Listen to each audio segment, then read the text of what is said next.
Meets that thing called life. Hope you're having yourselves a fantastic day today. You know it's Thursday, which means it's Papa Joe Day. PJ in the house, and very happy as always to have Papa Joe join us here inside of the Cafe Ball Studios. You get a cup of Joe with Papa Joe. That's how I look at it. So we have some fun here and have a great time. Cup of Joe with Papa Joe this morning. And of course, in hour number 2, we'll be continuing our Commissioner Central series as I speak with commissioners and executive directors of collegiate conferences all over the country, getting their thoughts on their specific conference, the strength and evolution of their conference, as well as the bigger picture of name, image, and likeness, aka NIL, as well as the transfer portal, the NCAA, the Transformation Committee, writing a new constitution of the NCAA, and the future of collegiate athletics as we know it. We have been more than proud to feature plenty commissioners across the country, and I feel very thankful and appreciative for all this. We've had talks inside of the Commissioner Central series with Jim Schaus, the commissioner of the SoCon, aka Southern Conference, that just celebrated 100 years from 1921 to 2021. Big South Commissioner Kyle Colander joined the show. Big Sky Commissioner Tom Wistersill has been here inside of the Commissioner Central. And, of course, a good friend and somebody who is no stranger to the broadcast, Mike Oresko of the American Athletic Conference. And my conversation with Mike Oresko was picked up nationally. And I want to thank D1Ticker.com and everybody who has gone and watched and listened to that interview. So big thanks to all of you that listened to our Big Sky, our American Athletic, our Big South, and our SoCon. Coming up here today, we have ASUN Commissioner Ted Gumbart, and then we will also be having in the coming weeks MAC Commissioner Dr. John Steinbrecher, as well as the Patriot League Commissioner Jennifer Heppel will be joining the show. So a lot of great stuff coming up here on Wake Up Call with Dan Tortora, where sports meets that thing called life, inside of MonPazPopcorn.com's What's Poppin'. As I said before, Papa Joe will start things off for us. We'll polish off that baseball diamond, make her look pretty for you as we talk all things baseball inside of our Major League conversation. And then in hour 2, around 10:15 a.m. Eastern Time, my special with Ted Gumbart of the ASUN will be coming to you. Many of you have known it as the Atlantic Sun, and they have rebranded and put their logo out and whatnot to be the ASUN. And so you can check them out for sure by searching all things ASUN on social media as well as online. So we'll have a great conversation with Ted Gumbart coming up here in our Commissioner Central series very soon, and a lot of great stuff overall coming up here with Papa Joe before that. So inside of these Cafe Ball Studios, it's important for me to let you know where you can fill your cup up right. So I would tell you to head off to 3501 James Street, 324 West Water Street, 401 South Salina Street, any one of those great locations. You can also go to, and those are all in Syracuse. You can also go to 343 Fayette Street, in Manlius, New York, in the giant behemoth of a brown-striped building. Head out that way and enjoy a double-decker cafe. And, of course, you can go to their newest location and their drive-through location on the corner of Route 11 and Taft Road at Sweetheart Corners in North Syracuse. So that's for Cafe Ball to fill your cup up right. You know, Florida is the second home of Wake Up Call with Dan Tortora, so I'm proudly rocking my Clearwater shirt today as we bring on PJ, the man of the hour, the go-so. You know who he is, the grand old smooth one. Papa Joe, how we doing today? Yeah, good morning, Daniel. That's G-O-S-O. That's good, Daniel. That's good. Hey, you have a lot of fun with these commissioners. You can really ask some tough questions. Well, and we do. We dive into a lot of things. PJ, I want to let you and Miss Mary know, very proud of this. Even if they were joking, I'm proud of it. But 2 of these commissioners so far early on in our Commissioner Central series have suggested to me that there is a vacancy for NCAA president, and maybe I should put my name in the hat. So, I like that. Very kind of those commissioners to say that. So, no, we have a lot of fun. You know, to me, it's great to see what people are thinking, right? And get people together. And collegiate athletics sometimes doesn't get these conferences all together with an opportunity to equally have the same amount of time to speak their voice. So, you know, for me to have this Commissioner Central series, the point of it is for us to know what each conference is doing individually, what each conference has grown to, the strength of it, the evolution of it, and whatnot, and how they've responded to realignment. and at the same time to get each commissioner as well as executive director in some cases like the Ivy League to get all of their thoughts on the current goings-on of collegiate athletics and the future of collegiate athletics. So it's an honor for me to be able to hear the thoughts all over the country from these leaders, and it leaves no stone unturned, which I think is a good thing. So I'm always excited to do it. Good. That's good. I'd like to hear that. So I'd like to hear the one from the SEC. I want to hear Sankey say something bad about my man, Nick Saban. I wonder if he would ever do that. Well, He'd never do that. Well, and the thing is, and I was listening yesterday as the SEC is having their annual meetings and whatnot, and different things are going on, it comes down to the fact of there's a lot of people that have a lot of different thoughts about, well, this guy, what did Jimbo say? What did Nick Saban say? Now, Nick Saban clearly said, Texas A&M bought every player. Clearly said that. And then it has now turned around and said, I didn't pick out anybody specifically. And that's as specific as you can get. That's like saying, hey, I have 10 ex-girlfriends and Samantha and Stacy cheated on me. I mean, you're naming the Texas A&M team, you're naming the institution, you're attacking the institution, and you're thinking that Jimbo Fisher's just going to sit there and take it like a champ. So, I mean, to me, this is. I mean, again, you and I talked about it. I actually spoke about it with Mike Oresco, and I said, Mike, if this was your conference, these were your coaches, what would you do? And he said, well, Dan, stuff has happened before where coaches were upset with each other. He said, if this was my conference, I would have brought them in. He said, I would have brought them both in. I would have sat them down. I would have talked with them. And so, and get everybody right? Get everybody to figure out what's going on. So I understand that and I respect that. And, I would have done that too. I would have sat everybody down and said, hey, listen, what's our thought? What's going on? What's on your guys' minds? Why are we where we are today? And how do we move forward? Because I would want to know exactly what the issues are. But this is spilled out publicly, and, like it or not, it's there. Now, some people might want to side with Jimbo. Some people might want to side with Nick Saban.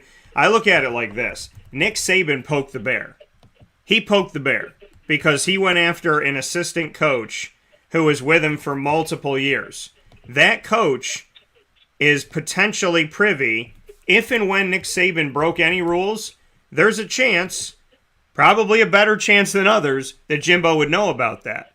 So to attack Jimbo today, knowing that Jimbo may have some dirt on you, that's a ballsy move. And sometimes people think they're untouchable, and then they get touched.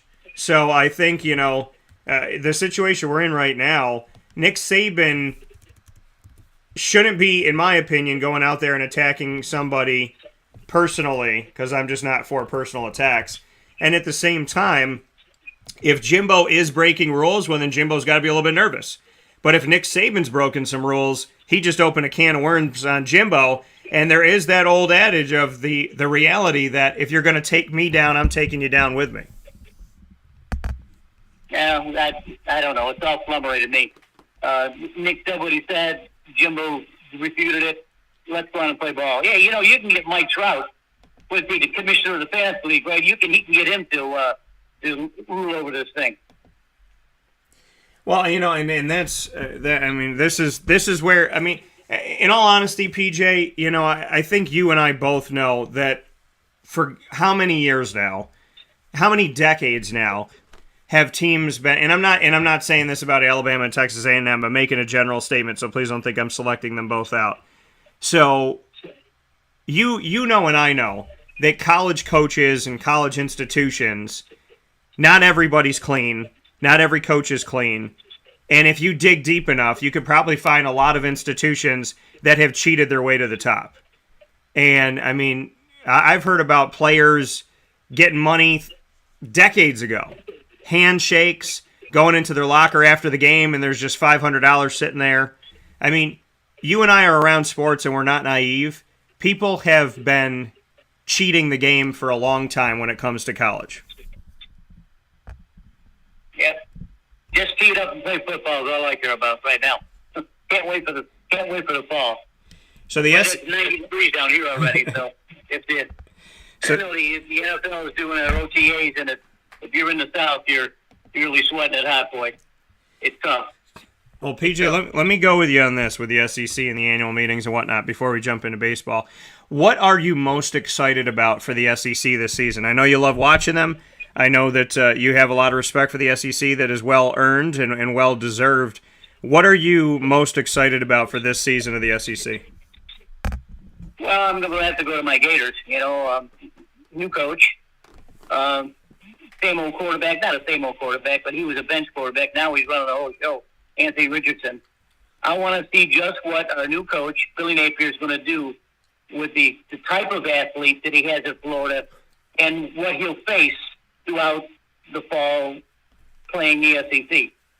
It's a tough road, and it better have balls to do it. I tell you, it's tough. I want to see. Well, I do want to see what Alabama is going to do with their current quarterback, who's been with them for a couple of years now, and he's probably going to be the favorite for the Heisman Trophy. I want to see if he can throw for 5,000 yards and win every game easy. I'd like to see that. I'd like to see Jimbo maybe quit complaining so much and just play ball. He's got the last two recruiting classes are very good. He should be able to win some more games. And I don't care what you say about Nick Saban. You've got to beat him on the field. If you don't beat him on the field, you can talk all you want. I don't care. It's not gonna make any difference. I think that the Western Conference is probably the conference still the one to beat, as opposed to the Eastern Conference. I'm sort of looking forward to maybe Oklahoma and Texas joining. Maybe not next year, maybe the year after that. Going to make a serious dent in college football. I want to see my Gators do well. That's all. I want to see them at least get a 6-4, maybe 7-4 record. I want to see them beat Georgia. I want to see them play with at least LSU and Alabama and so on. There's a lot of ifs in my program. There's probably a lot of ifs with all the rest of the teams too. The coaches are still jockeying for their 2023 recruiting class. Texas A&M, of course, will be right up there. Alabama always comes in late. Florida is coming in real late because they only got five pledges. That's it in a nutshell. You're going to see good football, Daniel, period. You're going to see good football. You're going to see the best football in the land, and you're going to see the best teams in the top 10. 3 or 4 of them are going to be in the SEC. So if the rest of the country can put up with me and you whooping on the Alabamas and the LSUs and Texas A&M, then we should too. So, let's hope that everything goes good and kids don't get injured and kids can pass without a 2.0 and see if they can put a nice product on the field. I want to see some exciting games. Yeah, and that's what it comes down to, right? The SEC is just it's a different world. They are the best. And, they've proven that against the Big Ten. They've proven that against the ACC outside of, Clemson, what they could do to Alabama. They've proven it. They've proven it all over the country. And, and that's why when UCF beats an Auburn, it says a lot about UCF a couple of years ago, right? When you take down the SEC, it says a lot about you. Now, Auburn, that's one of those teams that might go down for a year or two, and they bounce back. Arkansas is better. Florida with Billy Napier hopefully will have a nice new era. LSU's trying to find their footing again. They have Brian Kelly now from Notre Dame. Jimbo has done what a lot of people consider almost nearly impossible, which is beat Alabama, and he's done that recently with Texas A&M. You got Nick Saban in Alabama. You have Georgia and Kirby Smart. I mean, this conference doesn't... See, this is the thing about this. This conference doesn't need Oklahoma and Texas. They don't need them. And in my opinion, Oklahoma... Now, there might be an opportunity here and there throughout their time, but Oklahoma and Texas... Oklahoma get used to being 8-4. Texas get used to being 6-6. Because you're going into a conference where you can't just play offense and hope to dear Lord that it works out. I mean, the Big 12, yeah, there's defense played there and there's some stuff going on and whatnot, but they try to outscore you. And every time that Oklahoma makes the college football playoff, it says, hey, we're going to score 60 and outscore you. They've never won a college football playoff. So, in Texas, for goodness sakes, they wanted Tom Herman. They wanted him bad. They took him from Houston. Then they let him go. They had my guy Charlie Strong, who I sat with when he was at Louisville and going to Texas, and I wanted to lean in and just say, hey, don't go to Texas. I said when Charlie Strong got hired to Texas and left Louisville, I said 3 years from now, he will get fired. And almost to the date, he did. And that wasn't me wishing bad on him. That was me saying, I just don't think it was a good move. And, here he goes. He moves and it happens. Texas changes coaches like underwear sometimes. And so does the SEC. And now, you're trying to figure out life with these teams and these different things that, they have to kind of go through to get ready for the SEC. And when we look at Oklahoma, I mean, for goodness sakes, look at what Oklahoma had. They had Lincoln Riley. They make a decision to go to the SEC. He goes across the country. Says, I'm not going there. I'm going to USC. I'm going out here to California, where gas is $19 a gallon. And I'm going to party. And, and that's the thing, too, about NIL. If I'm a player and USC says, hey, we'll give you a $100,000 contract, I'm like, yeah, but gas is $8 a gallon. I'd rather go to Delaware, where there's no state tax, or there's no tax. There's no taxes. And so the SEC and what it is today and the moves that have been made and the things that have happened, I think the reality that we all need to understand is SEC doesn't need anybody.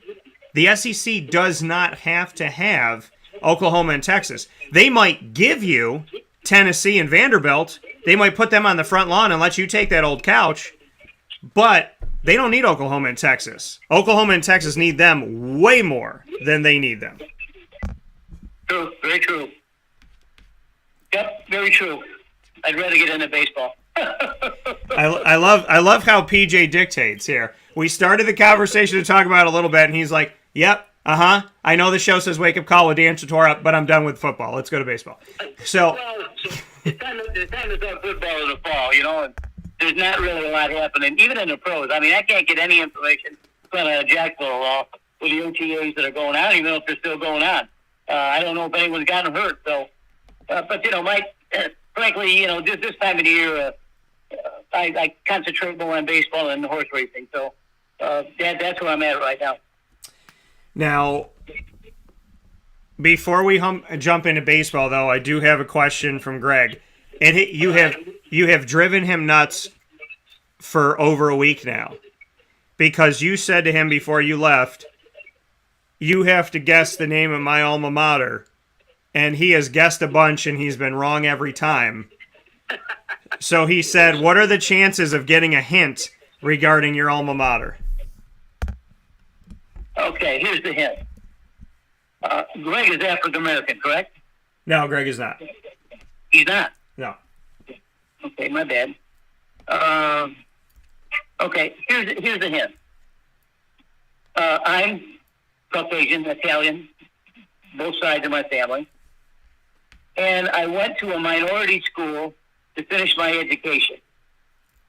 The minority school I went to is in Florida. Yeah. That's the best I can do. Yeah, it's a historically predominantly African American institution. That's correct. Yes. That's correct. Yeah. I know it. I knew it when you brought it up. You really lived it, didn't you? I've known it for a long time. And it's funny because I just talked to somebody who I think got recruited by them or something like that, and I said, "Oh, that's where PJ went." So I'm pretty opinionated, and I'll say things that really are on my mind, and sometimes I get in some cultural wars, but I have a very, very background with all sorts of people in all sorts of schools. I went to 3 different schools, so But this is a good topic, this conversation, because if he guesses it and we start talking about it, then I can tell him about some of the things that I did and what I accomplished at this particular school. Yeah. So, Greg, you are on the clock. With that being said, it's nice to not have the Jaguars on the clock. But so he said Florida A&M. That answer is incorrect. That answer is incorrect. So, You said Florida A&M? Florida A&M. Wrong. Yeah. So, Greg, we'll let you continue to name every school in Florida as we move forward here. Hang in there, Greg. So, PJ, let's polish off this diamond that is Major League Baseball. Where would you like to start with baseball? And Greg, feel free to throw your guesses as we go. There's plenty of schools in the great state of Florida, from the Panhandle all the way down. So we'll see what you got here from the Panhandle to the southern tip, and we'll see if you can guess it. PJ, where do you want to start with Major League Baseball? Well, I actually got several categories here. I got my notes all over my papers here, but I usually start with the standings, and these are the standings from last night. You know, and there may be some games that be put on later, but I do it this way because it's easier for me to condense everything. Start with the American League East. The team of the year so far is the New York Yankees. They are showing me and baseball purists that you don't have to hit a million home runs to win games. They finally have a decent pitching staff to get behind Garrett Cole. The Yankees are 34-15. Toronto is 5.5 back. Tampa's 6 back, and those are not insurmountable. Those leads. If New York stumbles, Toronto and Tampa, you know the way Tampa plays ball. They play small ball all over the place. They can beat you 2-1 and beat you 10-9. So they're very, very difficult to play against. American League Central, Minnesota, surprising everyone, leading with 30 wins, 21 losses. The team that I thought would be leading this parade is Chicago. They're 5 games back. The White Sox. Cleveland is 5.5 back. The team, those two teams still have a shot at Minnesota. I don't look for Minnesota to be as good as they are. I think they're playing above their head right now, and I really look for Chicago to step up during the summer months to take over that conference. American League West, you got the Houston Astros, who are a World Series winner. They're 32-18. My Angels are second at 5 games behind. They're 27-23. The problem with the Angels is they've lost 5 in a row, and they got rained out last night at the Yankees. Kind of hard to believe that they lost 5 in a row when you got Ohtani and Trout and so on. But they've been playing well. They finally got some pitching. One of their pitchers, Detmers, pitched a no-hitter a couple of weeks ago, which is good. Texas is 7 games back. I'm looking for the Angels to mount a threat here to Houston. If not, Houston's pitching is going to carry them through. Let's go to the National League. National League East, your Mets are 35-17. They're looking strong. They got amounts of pitching. They got hitting. Atlanta's 11 game back. I think this is over with. I don't see anyone catching. The Mets can play 500 ball and no one's going to catch them. Not in that conference. They're terrible. After Atlanta, I just counted looking. National League Central, Milwaukee, my Brewers are 32-19. St. Louis 2.5 back. Pittsburgh 9.5 back. Every year it comes down to the Milwaukee and St. Louis. Who's got the pitching? Who's got the hitting? Still remains to be seen. I will comment on it later on with a player that I really admire. National League West, we got LA Dodgers 33-16. San Diego's 3.5 back. The Giants are 5.5 back. This is the best league in baseball right now, the way these guys are playing. All of these teams, I say it a couple of years in a row too, all of these teams can win the West. But Los Angeles has the pitching. They now have the hitting with Trey Turner. San Diego, Manny Machado and those guys. The Giants, Brandon Crawford, Brandon Belt. This is a really serious conference, and any one of these teams could still win. LA's got to play really good ball to stay ahead of these guys. Yeah. And I got a different scenario with my rankings. I like to sort of like rank the teams that I think that are playing, that have the skills to continue forward. sometimes these teams don't add up to what other people are saying. Sometimes they're not. I sort of put a lot of stuff in there together. And we'll go over the power rankings real quick here now. I got actually 5 or 6 in each league. But first, I mentioned the Yankees, and they are the best team in baseball right now, not just the American League. They got 3 dynamite pitchers right now: Nestor Cortez, Talon, and Garrett Cole. All 3 of these guys are killers. Cortez is a real surprise. Never saw him coming out. He came out a little bit last year. He's 4-1 with a 1.70 ERA. Then you got the Yankees. You got the Sluggers. You got Judge. You got Anthony Russo. You got Mike Stanton, who can't seem to stay healthy. Now, if you guys 6'5" and 240, he gets injured all the time. Now he hurt his toe or something like that. Now he's got to tough it out, man. If he's going to be a serious baseball player, especially for the Yankees, you better tough it out. Number 2, I got Houston. Houston will live and die with their pitching. First, they lost a good player in Carlos Cortez Guerrero, who went to the Twins. They lost George Springer a couple years ago to the Toronto. But they live and die with their pitching. And one of the best pitchers in baseball, and probably in modern history, is Justin Verlander. And they will go as far as Justin Verlander will take them. He's coming back off a serious industry. He's won the Cy Young Award 3 times. He's a killer. And he's 38, 39 years old. I don't know how long he can stick it, but he's doing a hell of a job. Next, I got the Minnesota Twins. The only reason I got them up there is because they're leading their league.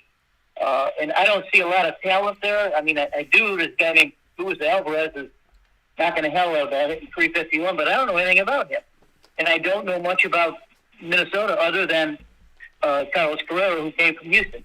So I put them there because I respect that they're still leading their division. After that, I got Toronto. Toronto's an enigma. They can lose 6 in a row and they can win 10 in a row. They are off to a slow start, but when they got Guerrero and they got Dante Bichette and got Biggio, they got these young kids that can flat out hit the ball. I watched a game the other night. It was I can't remember who it was. No, it wasn't the Brewers. Anyway, there was an 8-6 game. Then it was an 8-8.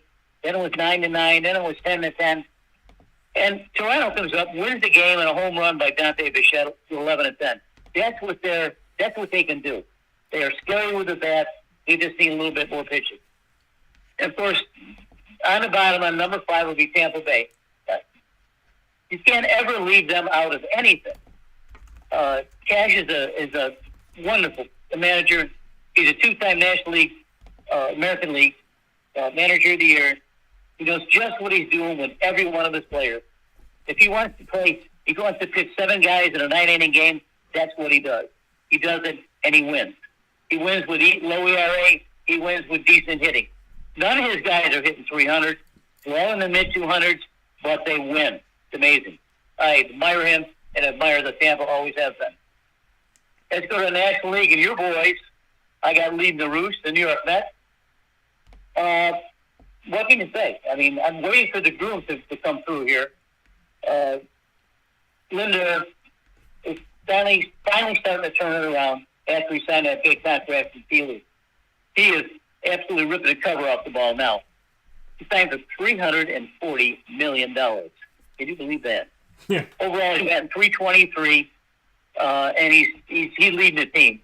But the guy that really puts him over the hump, besides their pitchers, is Pete Alonso. Alonso is he's a gator, of course. Alonso, he did in 284 with 13 homers and 47 RBIs. There are plenty of hitters and plenty of pitchers with the Mets. They are tough, they are strong, and they're going to be there at the end. I don't see them backing up in this conference at all. The closest pursuer is 11 games behind. I don't think that's going anywhere. Next, I got my Brewers. The Brewers live and die with Burns and Woodruff, 2 top pitchers, Cy Young Award winner. And I'm going to mention this again. And I mentioned almost every week I'm talking about baseball. They have the best reliever in baseball. It's Josh Hader. Josh Hader has pitched 16 innings, struck out 26, and has 18, actually. And he's not given up an earned run at all. Incredible. Been in 18 games. Now, when I talk about Josh Hader, I talk about a scary guy that you face. Think years ago when you got Randy Johnson, 6'9", coming from the side, left-hander, scared the hell out of everyone. Josh Hader's a little bit smaller than him, but he comes from the side too. He's got all sorts of benders, and he throws the ball 100 miles an hour.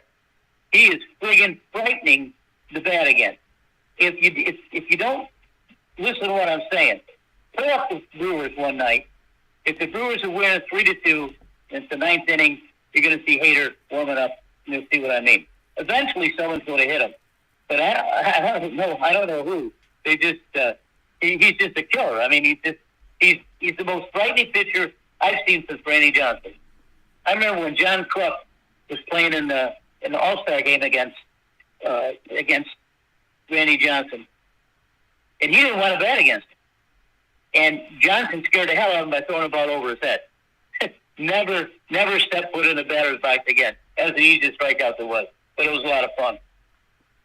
Next I got San Diego. Excellent ball club. Great hitting, great pitching. Manny Machado, leading the league in hitting at 347. Knocks the hell out of the ball. They got some serious players. Eric Hosman's a good hitter. They got some good pitching coming along now. San Diego's got to play really, really good ball to get to stay with Los Angeles. And I have to bring up the bottom. I got St. Louis. I've been watching St. Louis a couple times on my Major League Baseball, which I get every day. And Paul Goldschmidt, since he left Arizona, is ripping the cover off the ball, too. He's been in second in the MVP voting twice and came in third another time, but he's never won the award. This year, he could do it because he's hitting something like 345, something like that. A serious hitter, and probably will carry St. Louis. St. Louis has three of our, archaic players that are going to retire this year: Yadier Molina, Adam Wainwright, and Albert Pujols. Those three guys are almost 40 years old together, and I don't know if they're going to help win the planet, but they're certainly players that I've admired over the years, and all three will be in the Hall of Fame for sure. I take a break on that, buddy.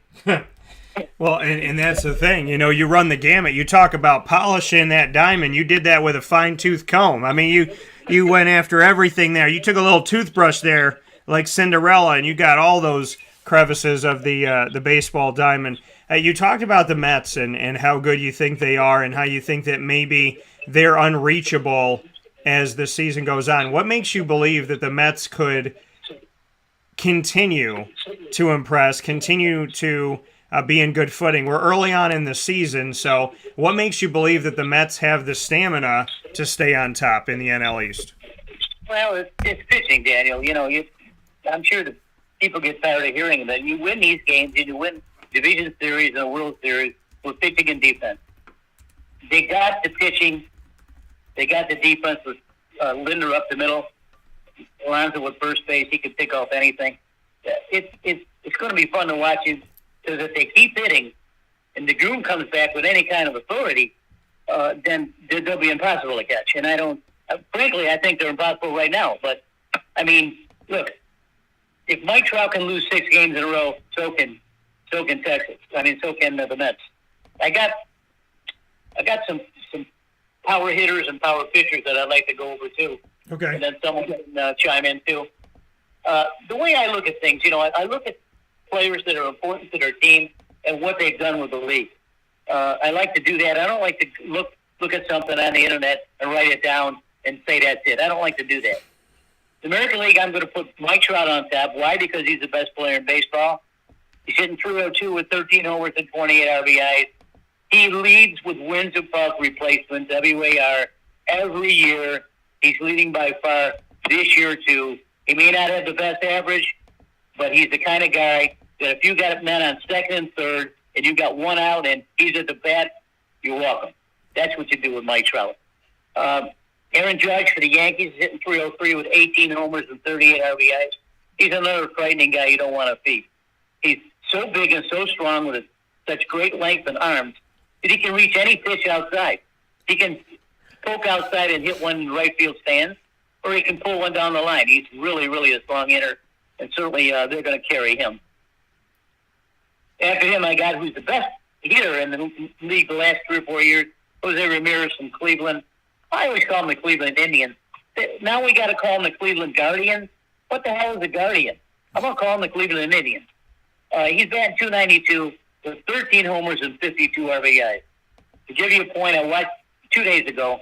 I watched, or was it last night? 2 days ago. Anyway, Cleveland was playing Minnesota, I think. The leadoff man on an inning for Cleveland got on base. Second, doubles, both doubles. Ramirez comes up to bat. Manager from the other team pulls up 4 fingers and gets him to first base.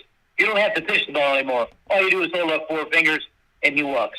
So he's got no at bats for the first 2 because he's too scary of a hitter to face. I mean, if you got room to put him on, you put him on. J.D. Martinez from Boston is a super hitter, probably the best average hitter in the league, hitting .363. Only 5 homers and 23 RBI, but he's the real deal. He can win it all for Boston too. Rafael Devers is running mate, hitting .343, 11 homers, 26 RBIs. Boston has been a major disappointment. With these kind of hitters, you would expect Boston to be better in the standings behind the Yankees. They're not. Their pitching is failing them. And if they don't, I don't care how many Martinez and Devers you got. You're not going to face the Yankees. You're not going to beat the Yankees until you have some decent pitching. So I go to the National League, and you heard me talk about this guy earlier, Paul Goldschmidt, hitting .353 with 11 homers and 43 RBIs. Now, as I mentioned earlier, he was close to winning the MVPs. If he keeps on this pace, he's going to win it this year. He's just a killer up there. Next, I got Mookie Betts from the Braves. I mean, he's hitting .298 with 15 homers and 33 RBIs. He's not the best hitter in the league, not one of the best players in the league. I just got him up there because he leads off and he's so damn disruptive that if he gets on, he winds up stealing second or goes to third base on a fly ball, and he's just a terror out there. Next, I got Manny Machado, who's really tearing the cover off the ball, hitting .344, 8 homers, 29 RBIs. Machado will carry San Diego with some other guys, but he's the real deal also. You got Cone from Colorado, hitting .312, did 13 homers, 37 RBIs. You know, you hitting that bandbox over there. A lot of guys hit well in the lofty air of Colorado. Bryce Harper, you're one of your guys there from Philadelphia, hitting .303, 10 homers, 32 RBIs. Bryce Harper's another guy that you don't want to face. You got runners on base. You can walk them, don't worry about it. And finally, I Pete Alonso, only hitting .284, but he's got 1384 and 47 RBIs. Going back to your comments about why the Mets are so good, one of the reasons is because Alonso always hits. He doesn't hit for average that well, but he hits homers and he drives in runs. And with good pitching, they'll be there this year. Now, to get to some pitching in the American League, I'm going to put this guy on top because he deserves to be put on top. It's Justin Verlander. He's 6-2 with a 2.03 ERA, 55 strikeouts. He knows how to pitch, Daniel. He's been in this league, been with Detroit. I mean, he's a Cy Young Award winner. He knows what he's doing. So he throws his arm out. He takes last year off. He comes back this year just about as good as he's ever been. If Houston has to win a game, you put him in, you give him the ball. Troy Gausman from Toronto was a surprise this year. He's 5-3, 2.51 ERA. He's got 70 strikeouts going, 61 innings. Toronto looking to creep back up in the Yankees too. With their young kids that are hitting, Gausman has got to continue to pitch well. Now the three players that I mentioned earlier, Talon is 5-1 with 2.49 from the Yankees. Cole is 4-1 with a 3.12 ERA. Nestor Cortez is 4-1 with a 1.7 ERA. The Yankees are as good as these guys continue to pitch. The Yankees, are going to have power. They're going to hit for average. They're going to drive in a lot of runs. And these three guys are going to carry them through. Going to the National League, got Tyler Anderson and Walker Buehler. From the Dodgers, Anderson is 6-0, 2.90 ERA. Walker Buehler is 6-1 with a 3.22. He hasn't been that sharp so far this year, but these two guys are the best in the league, and he needs to carry Los Angeles. And you heard me talk about Josh Hader, the best reliever in the league, with a 0 ERA, Daniel. 0.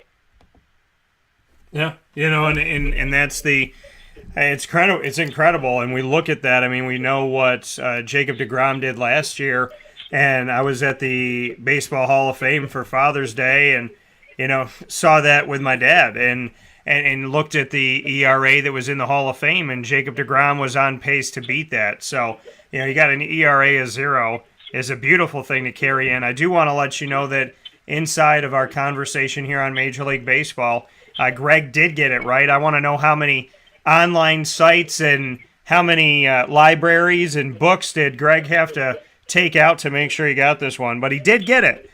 Bethune-Cookman, he is correct. So we're going to talk about Bethune-Cookman after this fast break on Wake Up Call with Dan Tortora inside of the Cafe Kubal Studios.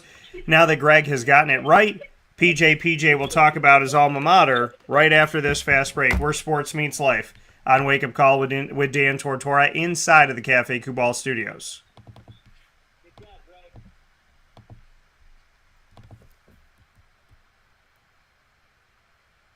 Carvel DeWitt, it's what happy tastes like. Do you know why? Because we make ice cream. Creamy, rich, flavorful ice cream. Not yogurt or iced milk like some of our competitors. Ice cream. Fresh, by hand, daily. For the calorie conscious, we have something new for you. Our new Carvelite. Same great flavor, creaminess, and texture of our regular ice cream with only 35 calories an ounce. So whether you want an ice cream cake, flying saucer, dasher, carvalanche, hard or soft ice cream, we will satisfy your craving with our fresh, handmade regular or new Carvelite ice cream. Carvel DeWitt. It's what happy tastes like.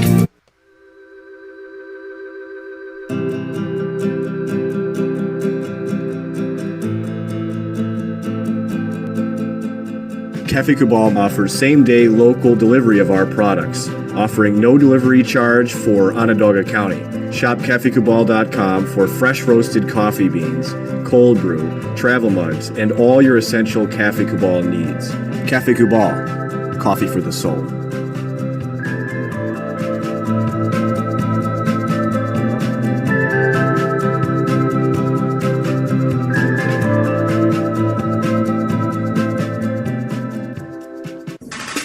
The Wildcat Sports Pub in Camillus, New York is located on 3680 Milton Avenue in the Home Depot Plaza. It is your family-friendly sports bar and restaurant. Folks, some sports bars aren't family-friendly. Some family-friendly restaurants are not sports bars. The Wildcat Sports Pub in Camillus, New York is proud to be both.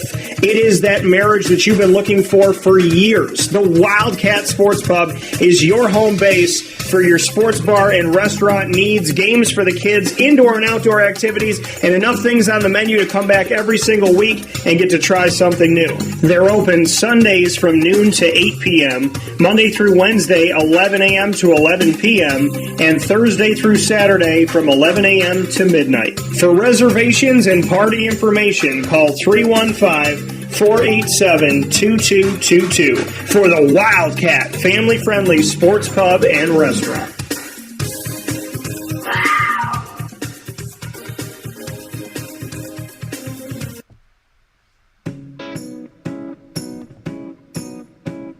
In these unique times, there are those in our community that give us a sense of normalcy and positivity. Pizza Man on 50 Oswego Street in Baldwinsville has been here for you for over 35 years and is here now.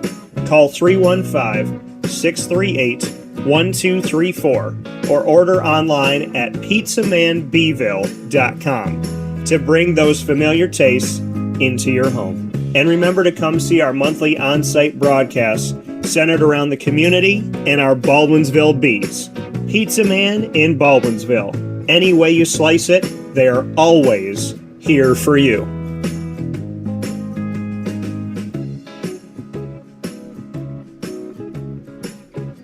This is Jim Sikowski, owner-operator of Chick-fil-A Cicero, 7916 Brewerton Road in Cicero, right in front of the Home Depot. I had a deep feeling that God wanted me to do something bigger with my life and to help people, help others. I kept putting Chick-fil-A in my life, and I realized as I was going through the franchise selection process that positively impacting the lives of others was really core to what we do here at Chick-fil-A. First of all, it starts with the food. The food is brought in fresh daily. We bring in local produce. We prepare it to order in the kitchen. We hand bread our chicken. We hand spin our milkshakes. It's great food. It doesn't taste like fast food. I think the second thing is the way people feel when they come in a Chick-fil-A restaurant. It's different. We try to treat people with intentional kindness here, which is very different and deeper than good customer service. And so I think it feels remarkable for most people to come in a Chick-fil-A restaurant. And then lastly, the impact that we try to have in the community is very different. It's a big part of the expectation of every operator of a Chick-fil-A restaurant is that they're actively engaged in their community, they're a leader in the community, and they're making a difference. When they realize that what we're striving to do is to shine a little light in their life, that's a very, very different experience than you will have in any other quick service restaurant. And it's that remarkable experience that I think people will emotionally connect with. I'm George Townsend of Honda City with some good advice when buying a new car. The true cost of owning a new car is determined by the appraised value when you trade it. No vehicle appraises higher than a Honda. Next, look for low APRs and deep discounts. You also want low maintenance costs and great fuel economy. That's why my advice to you is to buy a new Honda. Looking pre-owned, visit our Honda Certified Used Car Center. Honda City, 7140 Henry Clay Boulevard, Liverpool, or HondaCity-CNY.com. It would be a pity if you don't shop at Honda City. Our corporate purpose at Chick-fil-A is to glorify God by being faithful stewards of all that's entrusted to us and to positively influence all those who come in contact with Chick-fil-A. And what became increasingly clear from our success in Cicero is that people love Chick-fil-A. And also I think we recognized that, we had a great opportunity to grow the brand and grow our platform. I felt incredibly grateful when I was selected to be a Chick-fil-A operator. I think what it's meant for me, what I've come to realize on a very deep level is that this is a calling for me. It's not a career. It's not a job. The Lord called me to be a Chick-fil-A operator and to use these restaurants to glorify Him and to positively influence other people. I'm blessed. I'm very blessed. Head to Chick-fil-A Clay on 3974 State Route 31 in Liverpool, New York. What's up, my good people of the internet? We are back here inside of Cafe Kubal Studios. It's Wake Up Call with Dan Tortora. And you know and I know that it's all about being positive. It's all about surrounding yourself with the good people and good positive things. So I hope you're having yourselves a fantastic day. I surround myself with Papa Joe and Miss Mary T, Joey, and the fam. Shout out to Kayla. Shout out to Miss Lily, shout out to Marissa Tomei, and even shout out to that crazy old cat, Boom Boom. I'm even going to shout out the Boom today. So even though, we met and he was okay with me and then tried to bite me when I was trying to get some ice cream. So Boom Boom was getting after it, I guess. But very happy to have you all here on the broadcast. Happy to be here with you. Tonight is a fantastic night. PJ and I are talking baseball. Tonight is the first day of the NBA Finals. Want to let you all know we have the Celtics and the Warriors facing off tonight at 9 p.m. Eastern Time on ABC. So I hope you'll be watching that game.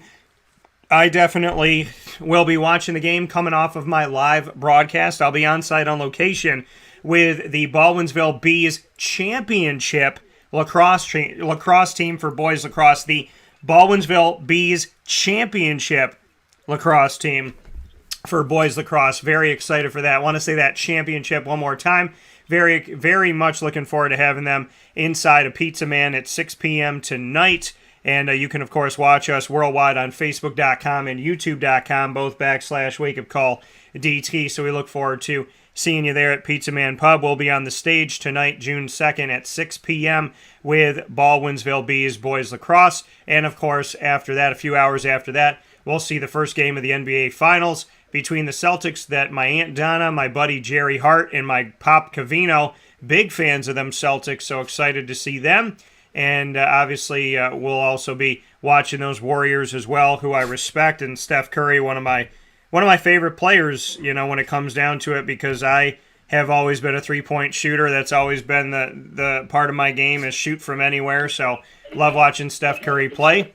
So with all of that being said, a lot of great stuff coming up here tonight. We continue the conversation here today. PJ, Greg got it right. He found out it was Bethune-Cookman. His fourth guess was the right one. So tell us about your history and what you wanted to share about Bethune-Cookman. Well, thanks, Greg. I'm glad you got it right. I had to give you a good hint to do it, though. As I stated before, I have a varied background. A lot of different people, a lot of different cultures, all over the country, some parts of the world. I grew up in Syracuse, of course, and moved away when I was a mid-teenager to Daytona Beach. And fortunate enough to me, I graduated from Mainland Senior High School, Daytona Beach Junior College, which is now Daytona Beach State College, and Bethune-Cookman College, which is now called Bethune-Cookman University. Years ago, back in the late 60s, I enrolled at BCC and became quick friends with some of the black guys that like to play catch or golf, and I was a good golfer back then. And Simon McLaren used to be the basketball coach and the athletic director for years there, and Hank Johnson used to coach football. We used to race hell on a golf course all the time, had a lot of fun. And I went to class, never had any problems. And, back then, it was maybe 1,800 kids on campus, and they didn't have that many dorms either. And I was probably one of 10 or 12 white guys that were there. But I was very much into my position there, and I got to talk to a Caucasian sister from St. Louis. Her name was St. Mary, of course, and she used to teach philosophy, and I used to get into some talks with her about that. I always remember her. I don't know what happened to her, but it's been years since I've been there. But to make a long story short, I came back down here again, and I needed some credentials to enter teaching, so I went to BCC, and I finished my education there and started in the education department in St. Johns County in St. Augustine. One of the things, it's been, 35 years since I last attended, but they were very gracious to me. They gave me all the credits I had earned, my degree that I had, and so I just finished out there and went to school, of course, went to classes, things haven't changed that much. I think there's probably a little over 2,000 kids on the campus now, and the Caucasian population's a little bit bigger, mainly because they started recruiting white and Dominican players to play baseball and softball for ladies. But to get back to the BCC or BCU now, university means that you can offer master's programs. I realized years ago, and subsequently 15 years ago when I completed my education, that the historically black colleges don't have a lot of money, and they continue to struggle. A lot of them are endowed pretty well, but eventually, if you don't keep up with things, a lot of your endowments you lose them. You don't have them anymore. They try to attract as many donors as they can. I know that the board of directors at VCU has some Caucasians on it too, and they get some corporate money too. But most of the colleges in Florida, especially the black ones, Florida A&M and Edward Waters, who has always been in trouble. Matter of fact, he even had to close for a while. He even had to shut down their football program. They don't have any money. And BCC went a little aggressive here about 6 years ago. They built another nice dorm on the property, and now they can be able to house a little bit more kids. They're probably up to maybe 3,000 kids. But a lot of those kids, they can't pay the tuition because BCC is a private school, And, you deal with Syracuse. If you go to Syracuse, you're probably paying $20,000 a year. Well, you're not going to pay that at the black colleges down here because it's not that much, that's all. So most of the kids that attend VCU or Edwards Waters or whatever, they have subsidiary monies that come in or scholarships. It's difficult for these schools to move forward if they don't have the proper resources to continue. Now, I know that VCU, which is a Division 1A school, how that happened years ago, I'm not sure. But they wind up playing Division 1 schools. Obviously not in football. They would get killed every week. But they do play Division 1 basketball and baseball and soccer and what else. There's just not a lot of money that's going around. They don't fly anywhere. They got to take a bus. You got to cut corners everywhere you can. VCU is right in the middle of Daytona Beach, and I was very happy when I finally graduated from there that I could say that I graduated high school, junior college, and college in Daytona Beach where I live. And a lot of people can't say that. Fortunately for us, I didn't need the extra money to go back to school, so I didn't really need anything. But a lot of these kids, they need a lot of money to get to school. And VCU, they petition for funds everywhere, wherever they can get them.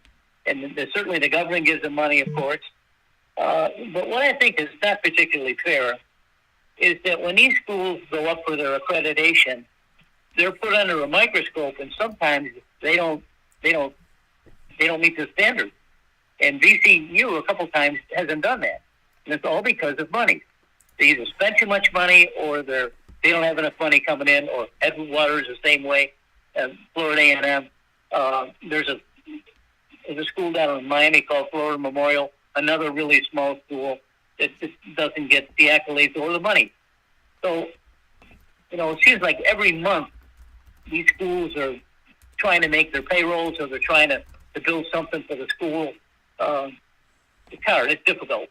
And when you see a Division 1A school, Bethune-Cookman, who has no business being in Division 1A, they need to be 2A, but they're probably getting monies from the 1A, which helps them with their bills also. The quality of the football is not the same. The quality of baseball is not the same, or basketball. Even though you put 5 guys on the court from VCU, they probably play with anyone. And I get all the emails and everything too. I get everything sent here. I know exactly how they stand and what problems they had going forward. So I want to say that if you look at the historically black colleges throughout the South, the Alabama and A&M's, the North Carolina A&T, and these there's dozens of them. You can always be sure that they don't have enough money to keep going. They may be endowed, but they're not heavily endowed. And VCU is one of the stronger ones with a good endowment, yet they still don't seem to have enough money. So when you read about these schools or read about the problems that they have, again, not flying anywhere, taking a bus or a train or whatever, and then you come up against a guy like Sanders, who's at Jackson State now, and he's doing his best to pull his team up to where they can play football and they can recruit. Now, last year he recruited a five-star player. This year he's got a 5-star player. So Deion Sanders is doing what he should do at a place like Jackson State. And you think about it, I think Jerry Rice went to Jackson State, I think. He's just a famous alumni, that's it. But you can't tell me on five fingers the players that graduated from Jackson State that went on to the pros. There's just not a lot of them. But Deion's trying to help that. Back years ago when Tank Johnson and Simon McLaren were running things at BCU, they would try to recruit the Caucasians come to school, but they couldn't do it. Now things are a little bit different. Things are a little bit wide open. The historically black colleges can now maybe go outside their conferences and bring in some players and maybe make some money that way. But, it's a tough road to hoe. And thanks, Greg, for finally getting me. But But, after going to 3 schools and finishing on the school that I started with back in 1969, that makes me pretty proud. Yeah, and we are proud. We're very proud that you've had the opportunity to, like you said, to graduate from 3 different pieces of your history, 3 different levels in Daytona.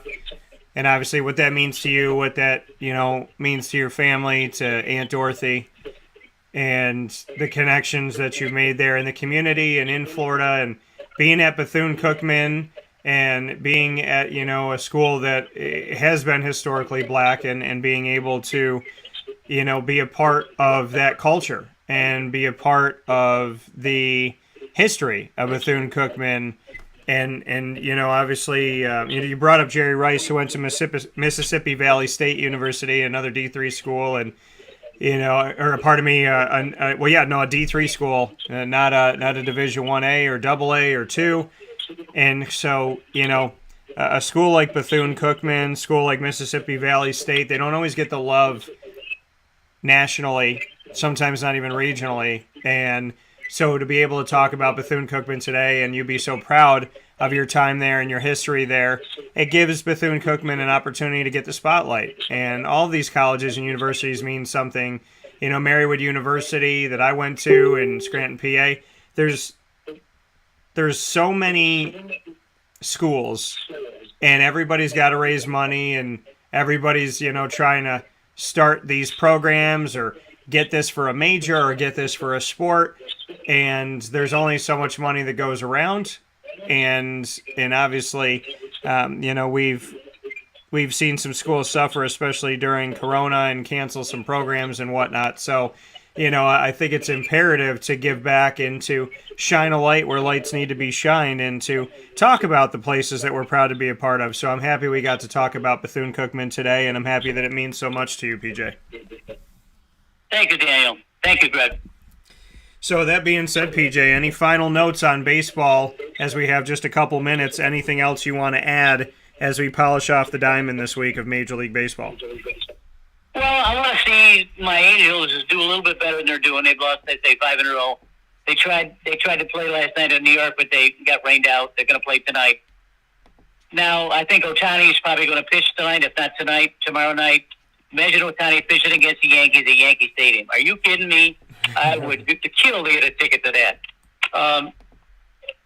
Last year, I told you and our listeners that the Angels have plenty of hitting with Rendon and Walsh, and these guys are hitting the heck out of the ball. What they need is pitching. Last year, they drafted 15 players, and every one of them was pitchers. And one of them came through and pitched a no-hitter this year. So the Angels, going forward, if they can get their 15 pitchers to pitch reasonably well, maybe they can get into the big leagues and maybe help the big team win.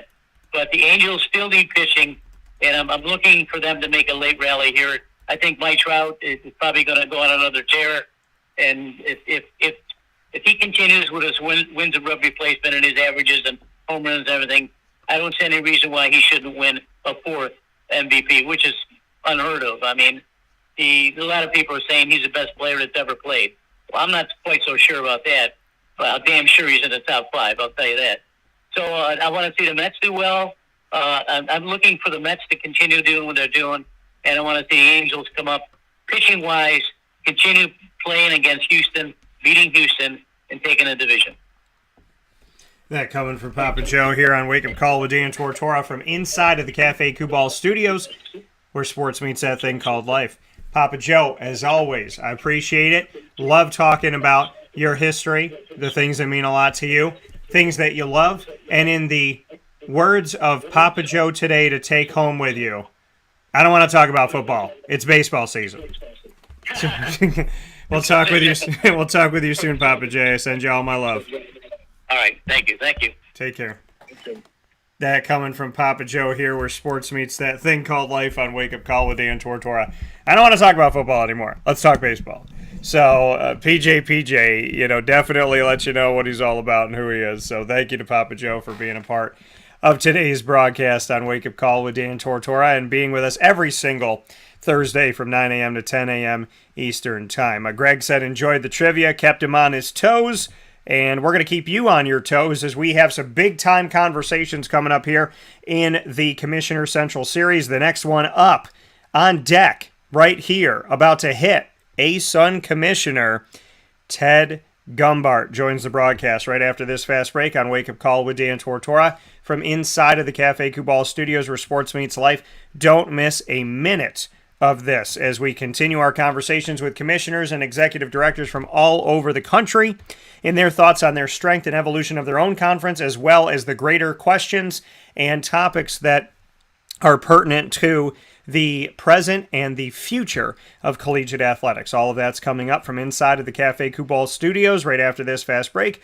Cafe Kubal on 3501 James Street, 324 West Water Street, 401 South Salina Street, all in Syracuse, 343 Fayette Street in Manlius, New York, in their giant behemoth of a brown striped building that I like to call the Manlius Welcome Center, as it's right where all roads converge into Manlius, and of course on the corner of Route 11 and Taft Road at Sweetheart Corners.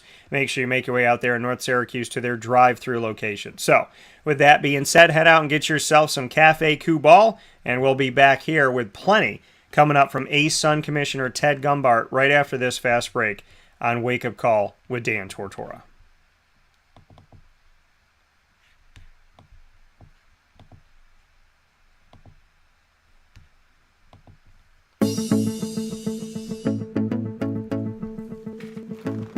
Avicoli's, located on the corner of Route 57 and Wetzel Road in Liverpool, New York, has been your trusted neighbor for decades. Located just steps from Liverpool High School, we're happy to have the Liverpool Warriors on-site, on-location broadcast at Avicoli's through Wake Up Call with Dan Tortora every single month, featuring student athletes, coaches, and administration throughout the year from Liverpool High School. Head out to Avicoli's today on the corner of Route 57 and Wetzel Road in Liverpool, New York, open Tuesday through Sunday for lunch, dinner, and drinks. We'd love to see you out there. And of course, you can call them at 315-622-5100 for takeout, delivery, and catering. That's 315-622-5100. And also find them on myavicolis.com. That's myavicollis.com.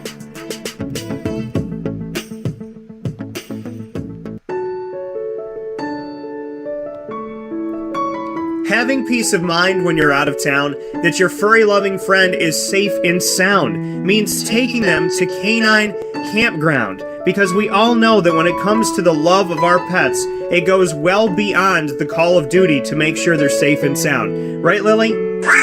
So take a ride to 242 Johnson Street in East Syracuse, New York, and see Canine Campground and where your dog will be staying in the classic cabin, the executive cabin, the grand cabin, or of course the luxury cabin, because if you know Lily, you know she loves luxury. Now you don't have to wait to the last minute to find a family member or a friend that'll take your dog for a few days. Call Canine Campground at 315-299-4013. That's 315-299-4013. Their drop-off and pickup times are Monday through Sunday. Check K9campground.com for more information. That's the letter K, the number 9, and campground spelled with a K.com. K9campground.com. When you're going out of town, bring your dog to Canine Campground.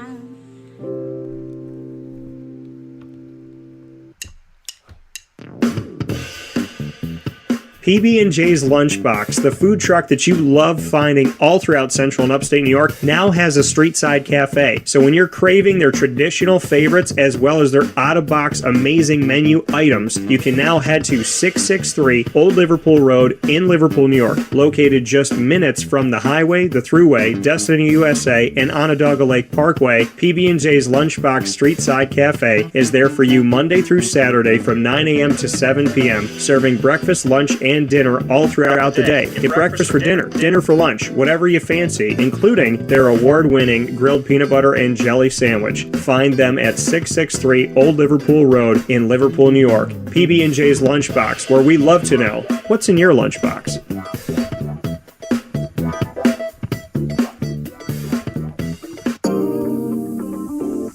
As a patient, what do we want? To be cared for. to be listened to and to have someone walk us through the process on our path to victory. Victory Sports Medicine and Orthopedics does all of those things beautifully, with Dr. Mark Petropoli leading the team on 791 West Genesee Street in Skaneateles, New York, located minutes from beautiful Skaneateles Lake. Whatever your injury may be from head to toe, preventative care, rehab, physical therapy, laser therapy, and surgery are all available at Victory Sports Medicine and Orthopedics, where they care about us, they listen to us, and they understand that everyone's path to victory is a little bit different. Let them help you on yours by calling 315-685-7544 to make your appointment today. That's 315-685-7544. And find out more information at victorysportsmedicine.com.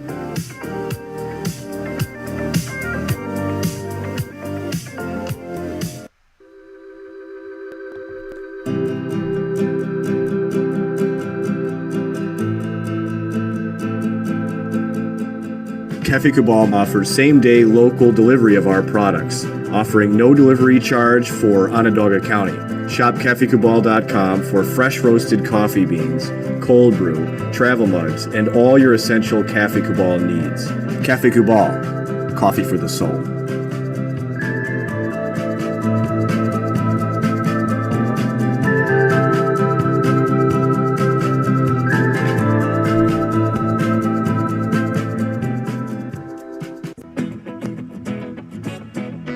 This is Amy from Mother's Cupboard, home of the whole frittata. We are open daily 6 a.m. to 1:30 p.m. For takeout orders, call 315-432-0942 and tune in to Wake Up Call with Dan Tortora for our monthly food challenge and try our Wake Up Call signature menu item available 7 days a week. Here at Mother's Cupboard, we are Central New York, and it's our honor to serve you. Ma and Pa's Kettle Corn and Popcorn Factory remind us that every day is worth celebrating. Find them at 201 Old 7th North Street in Liverpool, New York, open Monday through Saturday in-store and all the time online at maandpaspopcorn.com. Serving our Central New York community and beyond, you can order all throughout the country at maandpaspopcorn.com. And remember to get your tins, which have in-store half-price refills forever. Ma and Pa's Kettle Corn and Popcorn Factory, available to you for fundraising and all of your events by calling 315-450-6272. That's 315-450-6272. Ma and Pa's Kettle Corn and Popcorn Factory. How corny are you?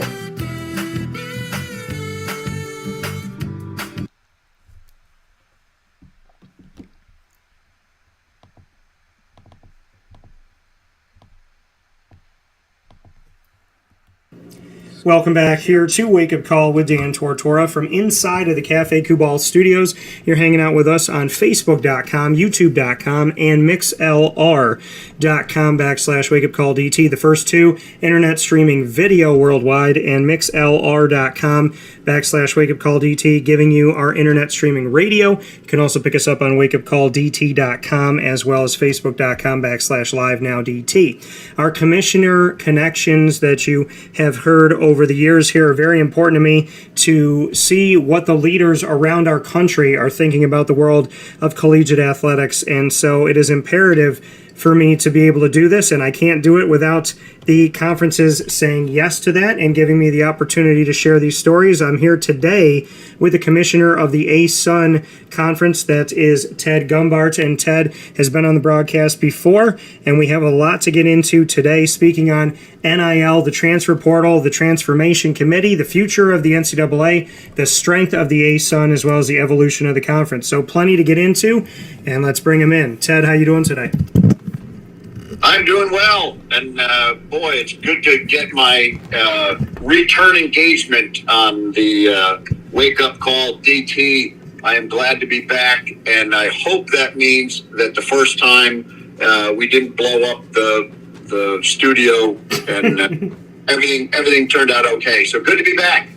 And happy to have you back, Ted, and I appreciate it very much. So, and being a commissioner in today's world, there's a lot of things that are asked of you. I mean, in really at any time when you're a leader, there's going to be a lot asked of a leader to actually day to day make sure that they are guiding in the right direction. But today's collegiate athletic world is so challenging for new things that have come about.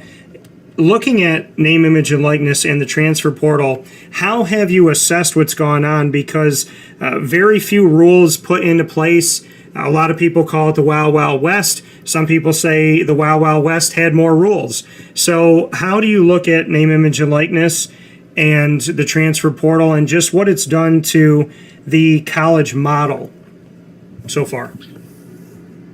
Well, I will first of all agree with you that they're both huge issues that are changing the way we do business, and so that presents new challenges. I don't like to look at them, say, hey, was this good or bad?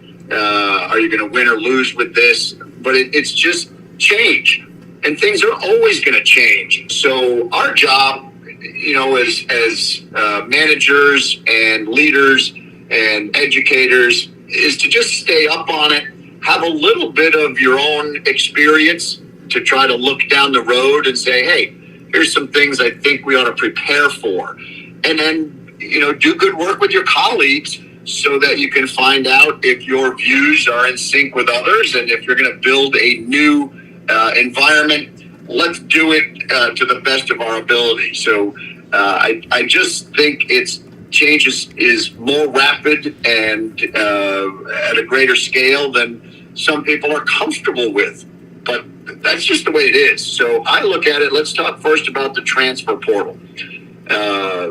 If you're a student athlete, and my belief is that it's the best time ever to be a student athlete, and it's going to get better. So if we do this again in a year, that will probably be the best time ever to be a student athlete. So it really is. It's a great experience. The media at large likes to talk about the best football teams, and they like to talk about the best basketball teams, and that's about where most of it ends. Those student athletes are a very tiny fraction of the group we serve. 360,000 student athletes. The old campaign about most of them are going pro in something other than sports is absolutely true. So with that being said, the transfer portal presents a lot of challenges to coaches. Of course, they're not going to like it. Whatever tools they've built over a career to be successful are now being undermined.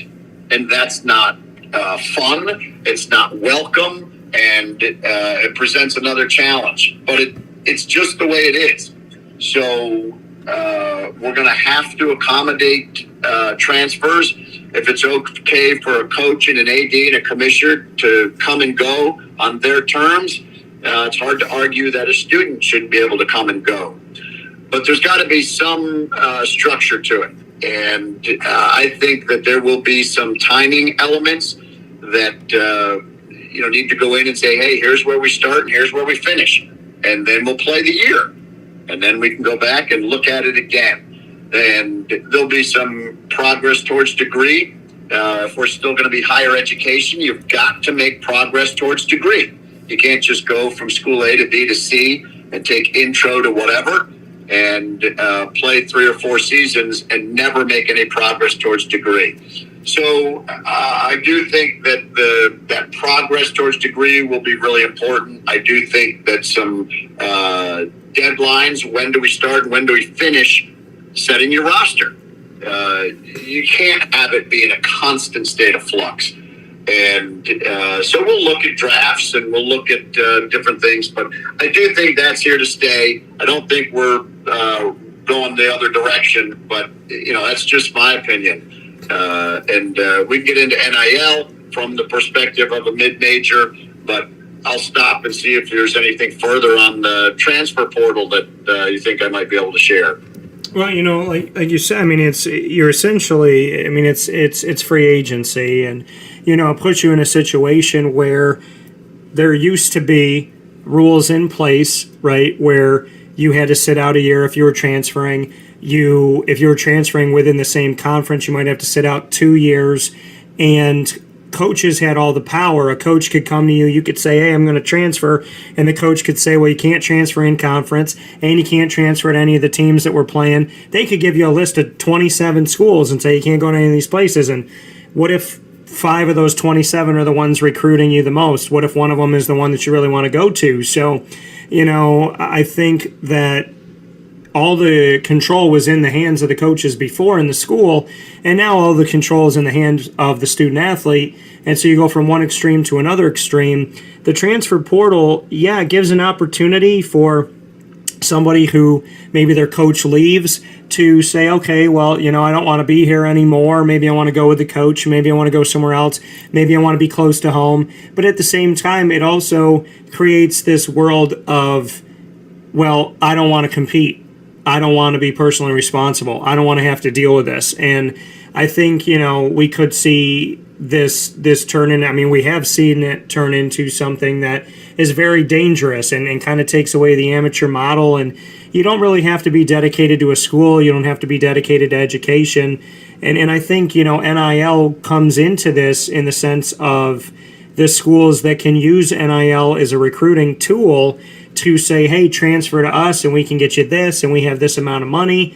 And so, I feel, to kind of go off of your points and to expand it into NIL, we're in a world right now where recruiting that was already lopsided can become even more lopsided, and you could be building up a player somewhere. Let's say that one of your institutions, let's say Florida Gulf Coast is building up a basketball player, for instance, right? And this basketball player is averaging 20 points a game, 11 rebounds a game, double, playing fantastic, helping the team to get to the NCAA tournament. And then Duke comes along after 2 years of Florida Gulf Coast and says, hey, we think that they've done a great job of grooming you and building you. And now that you're a full flower, we just want to pluck you right out of the ground, and we want to put you in a vase over here in Tobacco Road. And that's where I think it's becoming a danger zone, because you have to re-recruit your entire team while you're recruiting to bring other people in. And it's NIL and the transfer portal working together could really hurt people, because if your player is really strong and doing that well, and maybe you got a steal, and maybe they weren't highly recruited out of high school or out of prep school, but now that they've done the things that they needed to do and you got that diamond in the rough, well, now the schools that didn't like them before can turn around and try and pluck them from you, and as they're doing that, maybe could entice them monetarily to make a decision as well. Daniel, here, this won't be news to you and I, and probably not news to anybody else out there that's listening. But guess what? Life's not fair. So if we want to sit and make things fair, hey, start at your corner and try to do something in your neighborhood that'll make it better. But if you put these 3 things on a list and ask which is the number 1, which is 2, and which is 3, you're going to get different answers. Yeah. But here's the 3 things. The young men and women that are going to college, like, they have an experience they're looking for. So we want to be cognizant of providing a good experience for young men and women, both competitively and health-wise and educationally. So student experience. Then we want the educational component. We want them to graduate. If it's a college model, and I don't use the word amateur because I think that's what Merriam-Webster decides. What does that word mean? Whatever they say it means. I'm talking about the collegiate model, where you're a student and an athlete. So in that collegiate model, we want people to graduate. So we want you to have a great experience. We want you to graduate. And then another thing is we want to win. My fans want to win. I want to win. The students on my team want to win. The AD wants to win. The commissioner wants to win. So those 3 things, you put them in whatever blender you like. Chop them up, come back out. All right, Daniel, you're the commissioner of the NCAA. We just made you the new person. Give me those three things. What are you going to put number one? What are you going to put number two? And what are you going to put number three for running the entire NCAA? So I'm asking you a question now. So so to refresh here of these bullet points, you're asking me to decide between these three things. Say them again, because I want people to hear these again, because I feel like people forget that it's not just about what you're doing on the fields and the courts of life. So tell me these three again, and I'll put them in order for you. Yeah, and again, I didn't expect that you'd have an answer, but we've got to hire a new leader of the NCAA. Yeah. And these are things that have to be decided. So yes, we have meetings with our folks, and there'll be meetings with commissioners, there'll be meetings with the national delegations, everybody. But here's those three things. Student athlete experience. Yep. The young men and women, what is their experience that a student has, but a student athlete has as a competitor? We want that to be a focal point, that the student athlete experience has to be special. How that experience builds their life is really important. The second one, we want them to graduate. If you come to college and you don't graduate, to me, that's a breakdown in the system.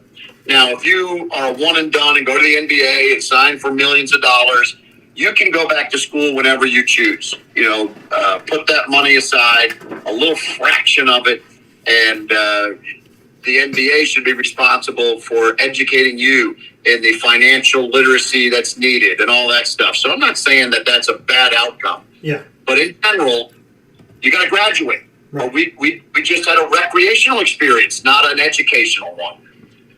So I want your experience to be positive and focused on the student. I want you to graduate, and then I want to win. I want to win. Yeah. And so, I fight. If I'm the SEC, I'm fighting for the ways I can win. If I'm the Big Ten, I'm fighting for the ways I can win. If I'm a coach for a women's soccer team in the ASUN, I'm fighting for ways I can win. And so that's important. Fans want to win. Yeah. They want to root for a winner. I will tell you, every marketing plan in every program, whether it's college, pro, high school, whatever, they say, we got to market. You're not marketing us. You know what? Go win. If you win, that will be the greatest marketing tool you ever have. So anyway, I'm not saying that winning is unimportant. It's really important. And it cycles. People will win and then they might not. But in the collegiate model, you got to have a great experience. You got to graduate, and we want to win. So if you have to compromise, how do you put them? You're the new NCAA president. Yeah. How do they it'll be equal. It'll be a third, perfectly equal, and we will support them all equally, and everyone will be happy. That would not be my answer, but just if you have any thoughts, or you can just pose it back to your fans, say, hey, shoot me your responses, and we'll have a show about that later. But that's the dilemma. We say we're students first, and then we act like winning is the only thing that matters. Yeah, no, and I agree with you that a lot of people say take the student off student athlete because they don't feel that it's there. If I was the NCAA president, and I want to be clear about the fact that the NCAA current president Mark Emmert said at the beginning of this pandemic, there is no czar of football. He said he had no control over, and I'm paraphrasing, but he said he had no control over what schools can play, what conferences can play. And when he made that statement, I said, you essentially said you're the president of nothing, but you make over $1 million a year.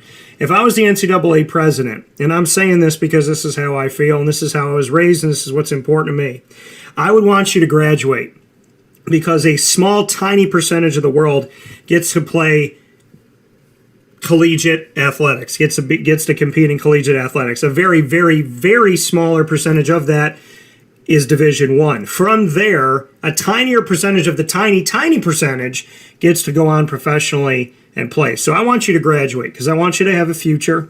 I want you to know what you want to do. I want you to have personal responsibility, and I want you to understand that no matter how good you are, no matter what you can do on the field and the court, at the end of the day, you are going to have to do something else. And a lot of these very successful student athletes that go and play professionally at 30, 31, 38 years old, they have the rest of their lives ahead of them. They got another 50, 60 years. They're going to have to learn how to do something in their lives. So I want you to graduate. If I'm the NCAA president, my first and foremost thing is how are we going to get these student athletes to graduate? I want to make sure they get an education. They got a free education. I want to make sure they take advantage of it. Secondly, the student athlete experience. I want you to have a great experience. I want you to truly come away from this and feel that your institution was good, your sport was good, your overall feeling of the NCAA is good. I want to make sure that men and women are treated equally. I want to make sure that my Olympic sports don't feel disrespected and spurned. I want to make sure that basketball and football are handled properly. I want to make sure people don't get preferential treatment. I want to make sure that if you're a student athlete and you're a student athlete in golf, volleyball, basketball, football, field hockey, I want you to all feel like you're well represented and well respected by your institution, by your conference, and by the NCAA. And thirdly, I would put winning. Because listen, everybody wants to win. Everybody wants to be able to hoist that trophy. But if you make sure that we have a focus on academics, we have a focus on standing for something and not falling for anything, and we make sure that every student athlete of every sport has a good experience, then we're eventually going to win. If we're building good people and not just good athletes, then eventually we will win. Only one team gets to hoist a trophy. Only one team in each sport gets to say that they are champions. So one team is going to be the champion, and no other teams within that are going to be the champion. So how do I make sure that we're all champions? By making sure that we focus on education, we focus on graduation, we focus on your student athlete experience. Because if we do those things and we do those things well, then no matter who wins the championship, we're building good people, we're building a good society, we're building a good community, and hopefully we're building people that want to give back to their conference, want to give back to their schools, and that's going to help those schools stay afloat and those conferences stay alive. So I think winning will take care of itself if you do everything else right, and if you are building a good community of people in the classroom and a great experience for them in and out of the classroom and on and off the fields and the courts of life, then no matter who wins the championship, they all feel like they're winning something. And that, to me, is the only model that's going to make sure that everybody wins at some point, in my opinion. I love it. I'm gonna send your name in as a candidate because I couldn't agree with you more. That fans and resources, because all these things take resources, and fans will support a winner. It's hard to say, hey, I know we stink and we went 0-14, but if you just give us a bunch of money, we'll be better.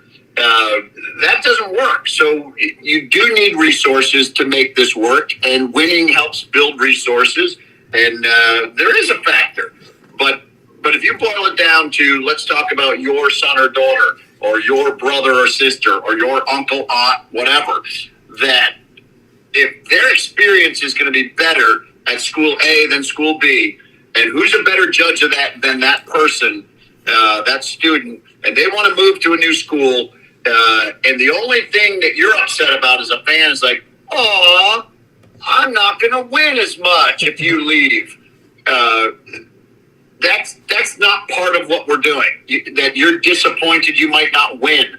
Every game, one team wins, one team loses. We can't create more wins. There's half wins, half losses.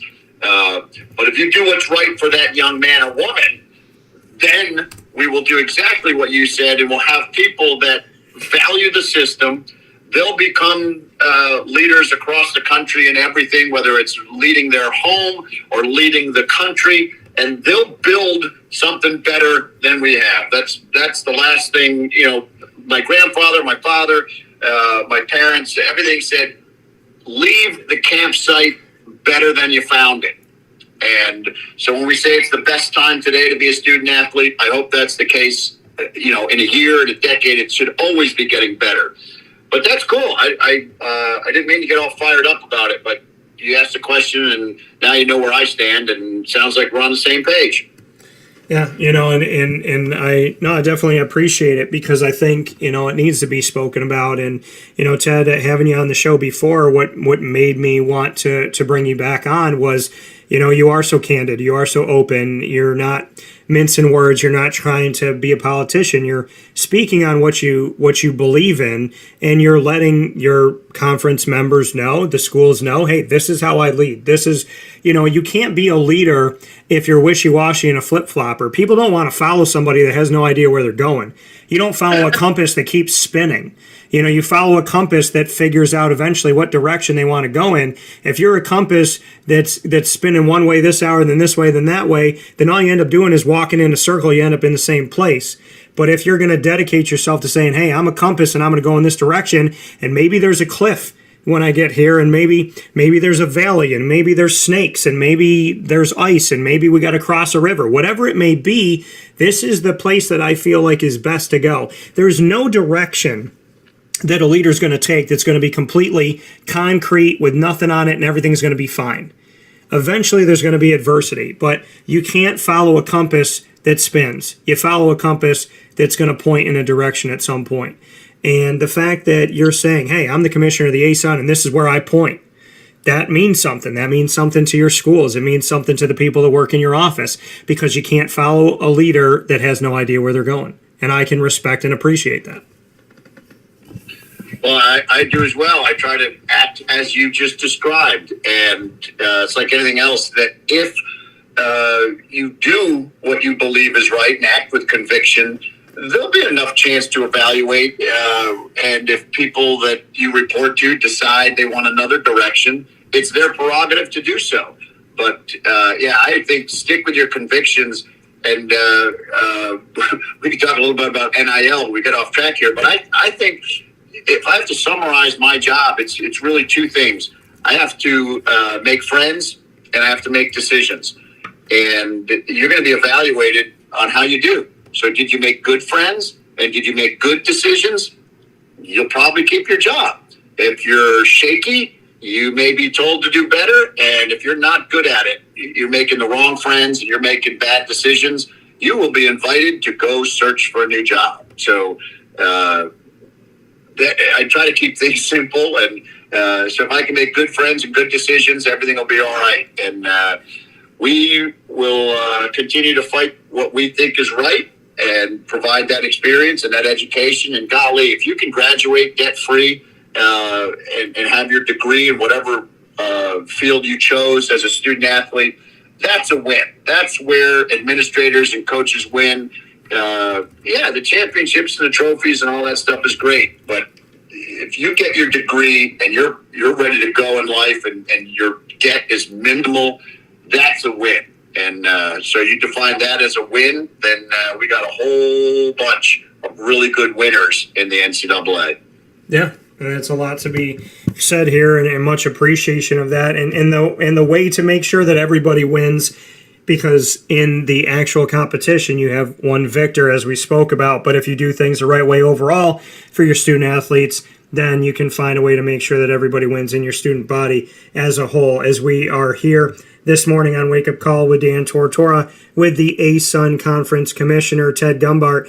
Ted, to continue on to this conversation here, to take a look at the evolution of the ASUN. I mean, obviously it used to be the Atlantic Sun, now the ASUN, the evolution of that portion of it, the name, the evolution of the logo. And, with realignment, we see that you have, a bunch of members that are within your institution, and then you have affiliates that are a part of this as well. So we have Bellarmine, as well as Central Arkansas, Eastern Kentucky, Florida Gulf Coast, Jacksonville State, Kennesaw State, Liberty, Lipscomb, North Alabama, North Florida, Stetson, all as full members. We know that after the 2022-2023 academic year, we will see Jacksonville State and Liberty move forward here into Conference USA. Affiliate members, Air Force, Coastal Carolina, Cleveland State, the College at Charleston, Delaware State, Detroit Mercy, Mercer, Robert Morris, Stephen F. Austin, Utah, and UNC Wilmington. So to just, take a look at your full-time members, your affiliate members,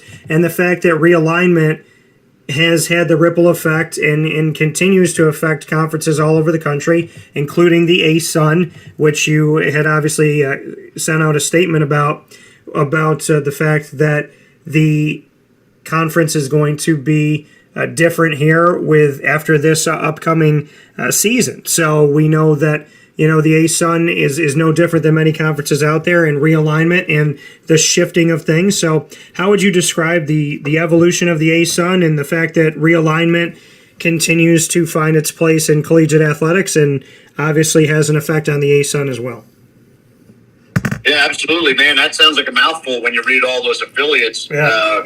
But I'll try to sum it up with a unifying principle.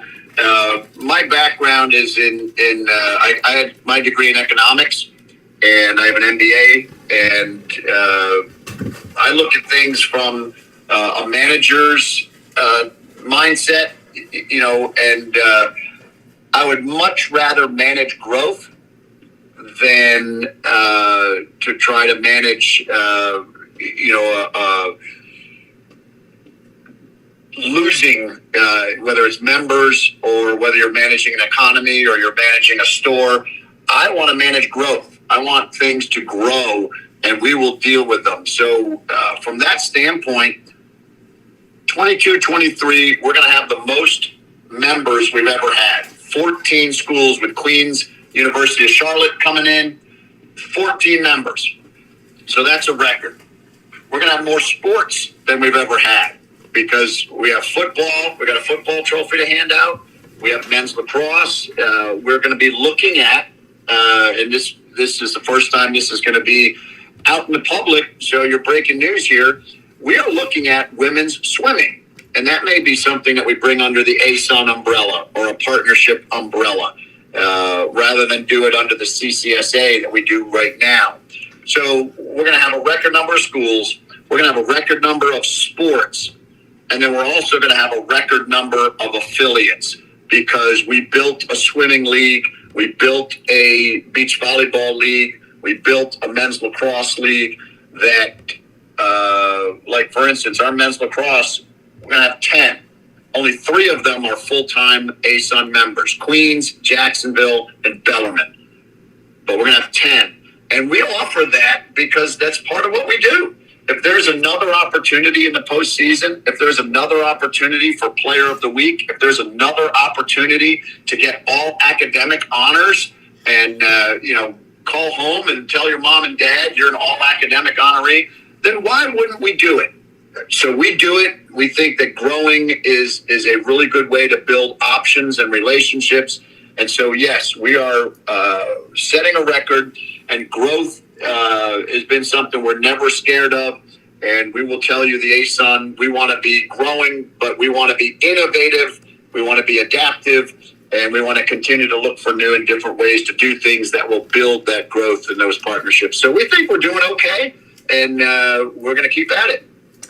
Then we look on the football side of things and renewing the alliance between the ASUN and the WAC conferences, the Western Athletic Conference, and seeing what you've done. It allows for 7 institutions to build a new automatic qualifier. We look at the ASUN and just and obviously the qualifier into the NCAA FCS playoffs, and looking at the teams that are eligible. The ASUN include Austin Peay, Central Arkansas, Eastern Kentucky, Kennesaw State, North Alabama. The WAC, Abilene Christian, Lamar, Stephen F. Austin, Southern Utah, University of the Incarnate Word. Looking at this and looking at the future of this as we see, how we can build this partnership and what it means for football and the collaboration. Bring me into this. Being the commissioner, obviously this is something that is, in at your desk. And how do you do this? How do you build football in the ASUN? And to work with the WAC and to see, what the WAC can bring to this and how the two conferences together can try and find a way to build the brand of football and to make sure that there could be an automatic qualifier and a place in the FCS playoffs, Division I AA as well. Just what you could say about what this means and what it does and maybe what this has evolved into. Well, I'm happy to comment on that. I think that I hope to get Brian Thornton on from the WAC to be a guest with you, because he can give a perspective from their conference.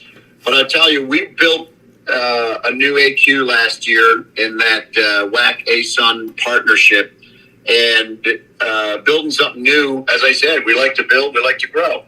So now it's going to go from 7 to 10 institutions. And if we can grow it, we'll both get our own AQ, which would be the best. But until we do, we wouldn't have this AQ if those 7 schools didn't partner last year. Yeah. So we want all 7 of those to be whole. Again, we talked about treating people right.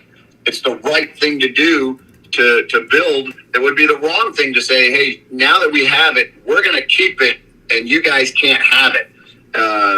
That's not the way we want to do business. So we're growing. We'll have 10 schools fighting for that bid, and we hope we have some at-large schools that come in. We are also looking at other partnerships. I mean, we built a partnership between the Big South and the ASUN, and that's what helped Kennesaw State stay in the ASUN, helped us bring North Alabama into the ASUN.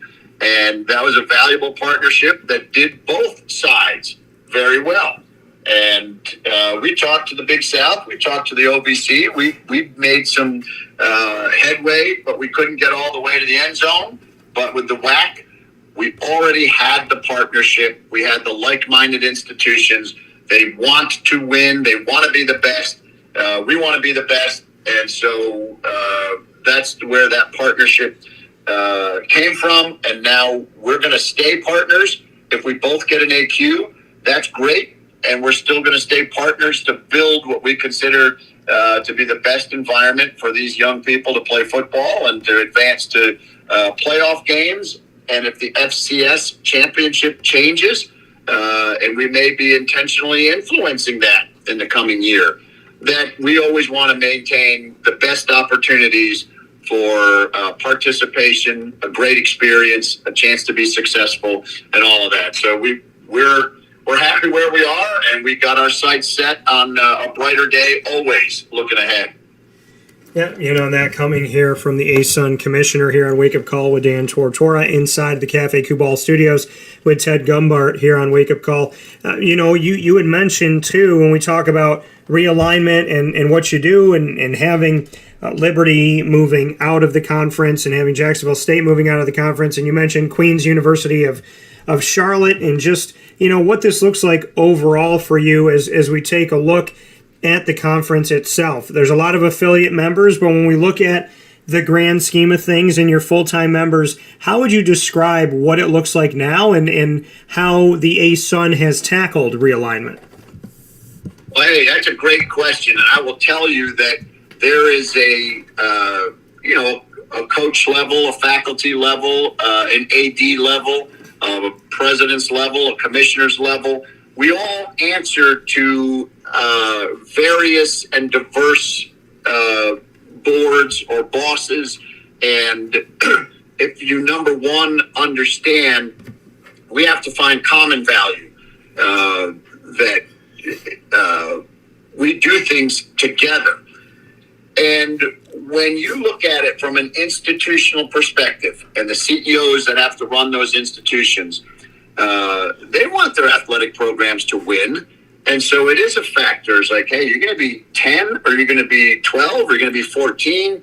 It may become a little harder to win and put banners up on my wall. But I will tell you, we are bigger than that. We are about those other things, the education, the experience, and institutions themselves are in a competitive environment. They need to recruit students to be able to get the resources to provide a great education. And we are in a cycle where for the next 7 years, there's going to be a drop in the number of young men and women applying to college. And is Division I going to be the most impacted? I don't believe so. But I also believe that if you want to build the best student body for your school, you better be looking at ways to grow your brand, to grow your recruiting, and to grow your affiliation with alumni, with possible donors, with possible students. So without the students, student athletes don't matter. I mean, we don't exist to have a soccer team. The soccer team exists to help us do a better job at what we do in higher ed. So if that's the case, being in Charlotte adds a great deal of value. Being in Florida, being in Nashville, being in Louisville adds value. We go from Central Arkansas, we go up to Louisville and Bellarmine. On the north, we go to Fort Myers in the south. And we think that being bigger can add value. And so that's really what we look at. Are we adding value? I serve the 12 ongoing schools. We have 14. We want them all to have a great experience. But if we're voting on what we're doing in the next 5 years, I have 12 institutions. And if I don't add value to them, then what I'm proposing is not the right thing. So winning, as I said, it's part of the equation. We all want to win.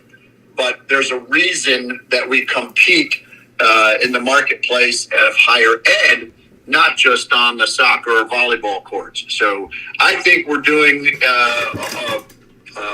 a wise thing by staying open to growth.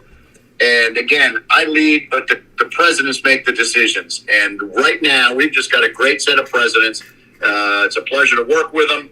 And that's what makes the job rewarding, to say, hey, we're all trying to do something good, and we're trying to make it better every day. And at least for now, teamwork that we've got going on is working. Yeah, and you have a strong hold on the South and also parts of the Midwest and whatnot. Being in the headquarters of Atlanta, Georgia, I mean, Atlanta is a place where, and I've been down there a bunch of times. I mean, we know that Chick-fil-A is down there, Carvel's down there, Coca-Cola is down there. There's so many things that have come out of Atlanta, and you have the College Football Hall of Fame and whatnot. There's a lot to be said about that being a beacon for sports, for entertainment. Having your headquarters in Atlanta, Georgia, and then having such a strong, like I said, a strong hold with the South when it comes to your membership, your full-time membership, what is it saying about the future of the ASUN and how you see yourselves and how you see really positioning yourselves as a marketable commodity as you step forward? Well, I agree with everything you just said. I think our presidents would agree. We love having our headquarters in Atlanta. It's the business hub of the South. It's the cultural hub. It's the transportation hub. It's the sports hub. It is, if you had to take our footprint of the world and say, what's the capital of this zone? I'm sure the folks in Charlotte and the folks in Jacksonville and the folks in Nashville and Louisville, they're all going to lay claim. But Atlanta is literally the center of it. And so we are using those relationships. We're pursuing some new partnerships that some of those people you named, maybe we'll have some news on them in the coming year. But it's very valuable for us to be in the center of it all. And so that was a very intentional decision to put our headquarters there. And in having that, as you step forward, when you look at the model and what makes the ASUN special, there's so many conferences within Division I, Division II, Division III, so on and so forth, and then you have the NJCAA and the USCAA. There's a lot of people going after partnerships. There's a lot of places going after opportunities. What is it about the ASUN? Because you've been a part of it for so long, Ted, and you really do have that come up story, right? When it was the Trans America Athletic Conference, the TAAC, in 1991, you started there as the first assistant commissioner and then promoted to associate commissioner 6 years later in 97, senior associate commissioner in 2004, and then in January of 2007 became the fourth full-time commissioner of the ASUN. So you have spent so much time and so many decades with the ASUN, you can sell it better than anybody because it should be synonymous with everything that you do. You know what it's like, you know the makeup of it, and you know what it's evolved to, from name to logo to where it's located as headquarters.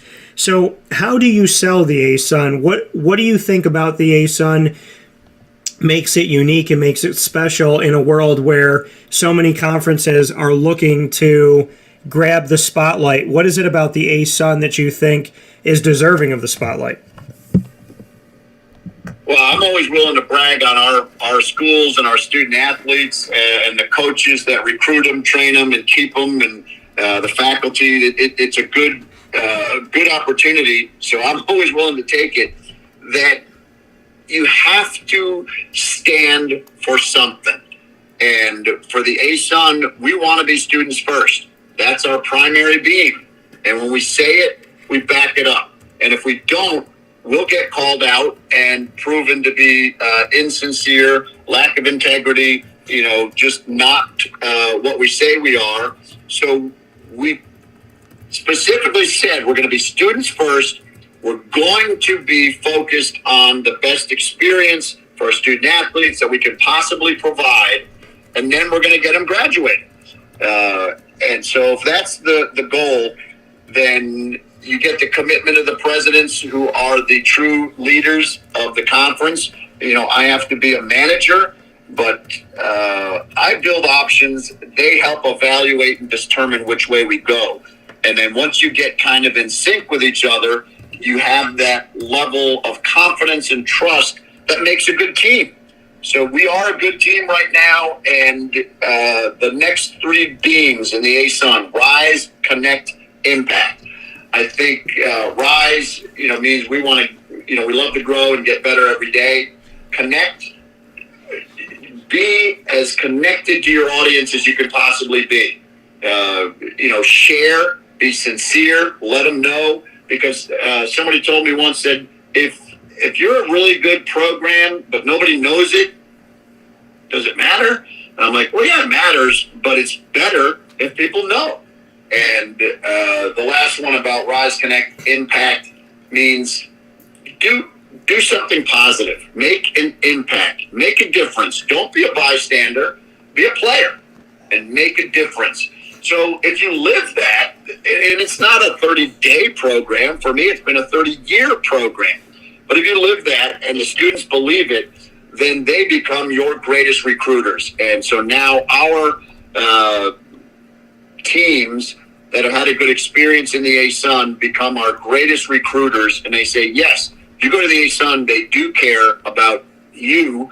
They do care about you graduating, and they do care about you having a tremendous experience. So I think that's the difference. Everybody can say they're going to do great things, but go ahead and back it up. Go ahead and do it. Show, don't tell. Show them how you operate. And it's open to everybody. I mean, there's a lot of successful conferences. There's a lot of successful programs. And there's different recipes for it, but that's ours. That coming here from Ted Gumbart, the ASUN commissioner on Wake Up Call with Dan Tortora inside of the Cafe Kubal Studios. Final points here, Ted. We spoke on realignment. You have so many affiliate members of the ASUN. Is there any hope as we step forward to transition some of those affiliate members to full-time members? How are you looking at things right now as far as making sure that the ASUN, like you said, you'll have the most coming up this upcoming year? You'll have the most with 14 schools, but you have a couple leaving. What is the future plan as far as where the ASUN would like to go? Well, we have 12 ongoing schools. That's a tremendous group of committed and dedicated leaders to build a great conference. We do have some unfinished business with football. We want to continue to grow and build our football. So there's some continuing work being done there, and so we'll talk about that on the next episode where I get fortunate enough to be invited back. But the number of members is only something that serves the membership. If we need one or two more for football, and that gives us the stability for everybody, then 14 could be a great number. If we find some other ways to sustain and stabilize football, or there's a new national movement in football, we'll be ready. But we do want to be sure that instead of 5 ongoing football members, we have 6 or 7. And so that's something we're working on. So ideally, we'd find those, and we would continue to add value for the 12 we had. So I think 14, as of today, Daniel, would probably be something we would be looking forward to. Fair enough. And final thing here, we kind of to come full circle, we've spoken on all of the things in big picture for the NCAA. I said about 5 years ago, I said 5 to 10 years from that time that I spoke, so we're right at that window that I had stated 5 years ago. I said the NCAA will either not exist the way that we know it currently, or it'll not exist at all. What do you think about, this transformation, the new constitution? The NCAA is trying to figure out their identity, to know who they are, how they're going to lead. A new president is coming at some point. What are your thoughts as a commissioner and as someone who's been in collegiate athletics for decades here? Where is the NCAA heading, and what are your hopes as we go forward? Well, I think that your predictions, they might both come true, that it's not the way you know it. It's a new NCAA. So, yes, it's changed, but I would look at it to let's revamp the things that have to be revamped. Everybody's finally on board that we need to modernize and that we need to update and that we need to do some things differently. But there's also tremendous value, as you talk about it, in the blue disc, that NCAA logo. Regardless of the black eyes that we all incur, because the NCAA is us. So the schools, the administrators, that's us. The president, that's an unbelievably difficult job. And whoever has it will do everything in their power to be successful. But we all need to take responsibility and ownership and say, this is our association. Let's keep what's great. The student-athlete experience has never been better. I just come back to that the opportunities, the life-changing experience has never been better. And we have a lot of relationships that are built. Let's keep them. But let's do things better. We can do a lot of things better, and that's what's happening now. So I think you got to have somebody, like you said, with the compass that you agree with. Let's check that compass before we hire a new leader. And then you can't do everything, and you can't do everything perfectly. Let's prioritize the mission of the NCAA, and then we can set our new policies to deliver. And I think we're in a good spot. I don't like to think that there's any jeopardy of the NCAA surviving. I think there's too much value. Students want to play. Fans want to root for their school. And schools want to recruit in a sports-crazy country. And we've got the best sporting event in the world with the basketball tournament. So a lot of great things to build on, and a lot of really good people doing good work. So as much as it frustrates you from time to time, it's still an unbelievably successful operation, and I'm happy that we have some small role in making a difference in young people's lives. So it is a good thing, and we will make it better. That coming here from Ted Gumbart. I couldn't put it better myself there. It is a good thing, and we will make it better. The ASUN Commissioner here on Wake Up Call with Dan Tortora and our Commissioner Connection, where we get in touch with the leaders of collegiate athletics from around our beautiful country.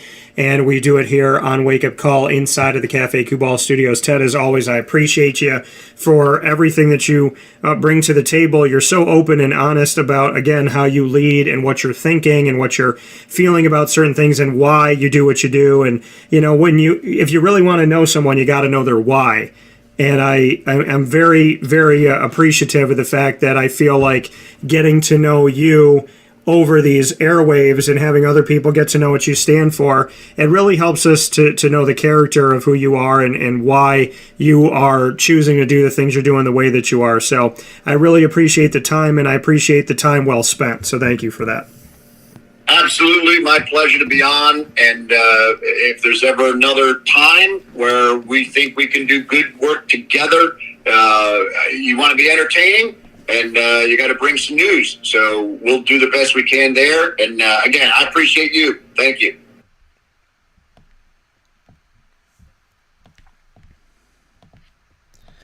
That coming once again from the Commissioner of the ASUN, Mr. Ted Gumbart. Ted, I appreciate it as always. Thank you as always for all that you bring to the table and that very, very deep conversation, right? You know, this lasagna that we have of sorts to talk about today's collegiate world, right? There's so many things going on.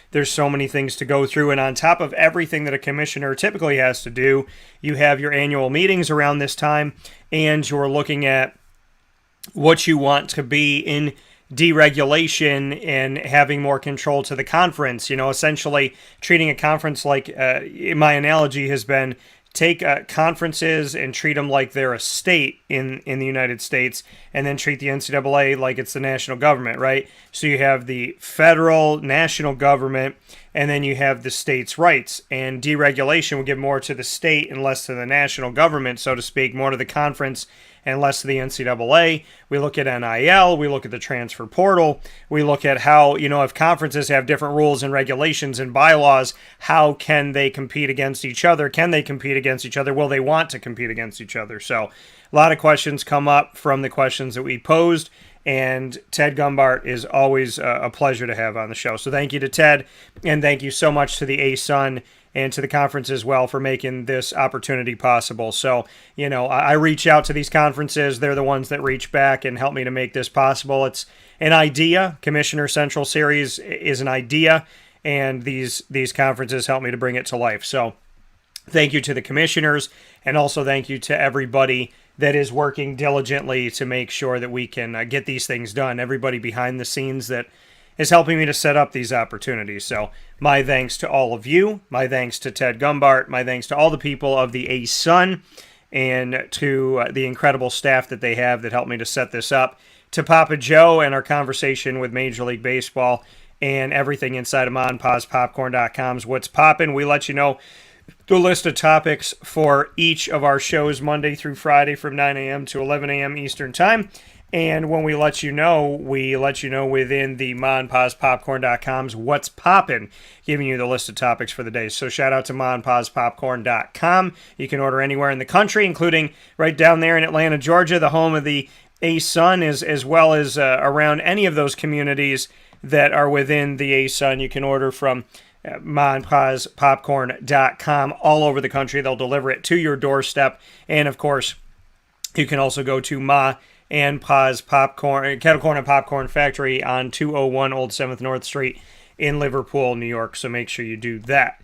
A big thanks to all of you that watch and listen to Wake Up Call with Dan Tortora every Monday through Friday from 9 a.m. to 11 a.m. Eastern Time on mixlr.com/wakeupcalldt, facebook.com/wakeupcalldt, youtube.com/wakeupcalldt, as well as on facebook.com/livenowdt, and inside of our wonderful website, wakeupcalldt.com's homepage. So we thank you for however you connect with the show Monday through Friday live from 9 a.m. to 11 a.m. Eastern Time. Once the shows go live, they jump into the archive like you're going to have with this Ted Gumbart special of the ASUN, Stitcher, Spotify, MixLR, YouTube, iTunes and Apple Podcasts, iHeartRadio, Podbean, TuneIn, Amazon Music, as well as Audible.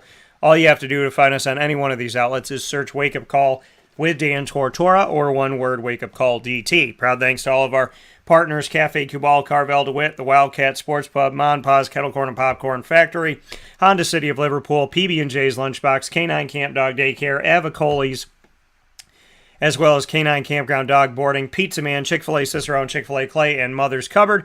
Wake Up Call with Dan Tortora is also the proud multimedia marketing partner of your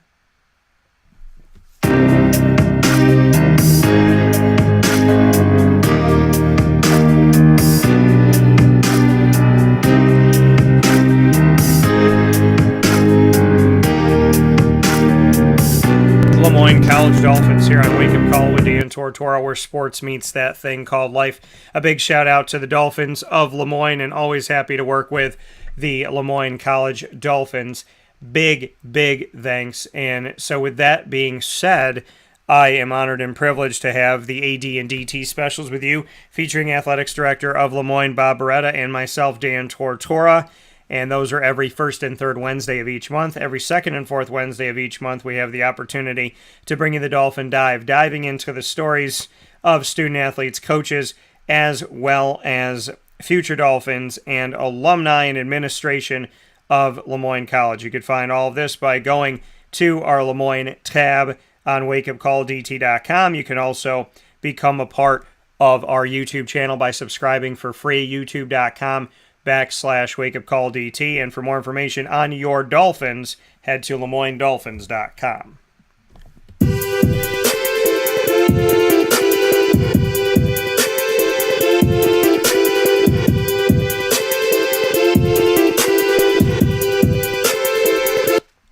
The Marywood University Pacers are also proud multimedia marketing partners exclusively here with Wake Up Call with Dan Tortora. It is my honor, my privilege to bring you Pacer Pride every single Friday in hour number 2 to round out the week of Wake Up Call specials right around 10:30 a.m. Eastern Time, having the opportunity to speak with your Pacers administration, to coaches, to student athletes. It is great to tell the stories of why we have Pacer Pride, and you could find them out by going to the Marywood tab on wakeupcalldt.com, and you can also go to the youtube.com/wakeupcalldt channel and click subscribe. And of course, you can get more information on your Marywood Pacers by going to marywoodpacers.com and see what Pacers can do.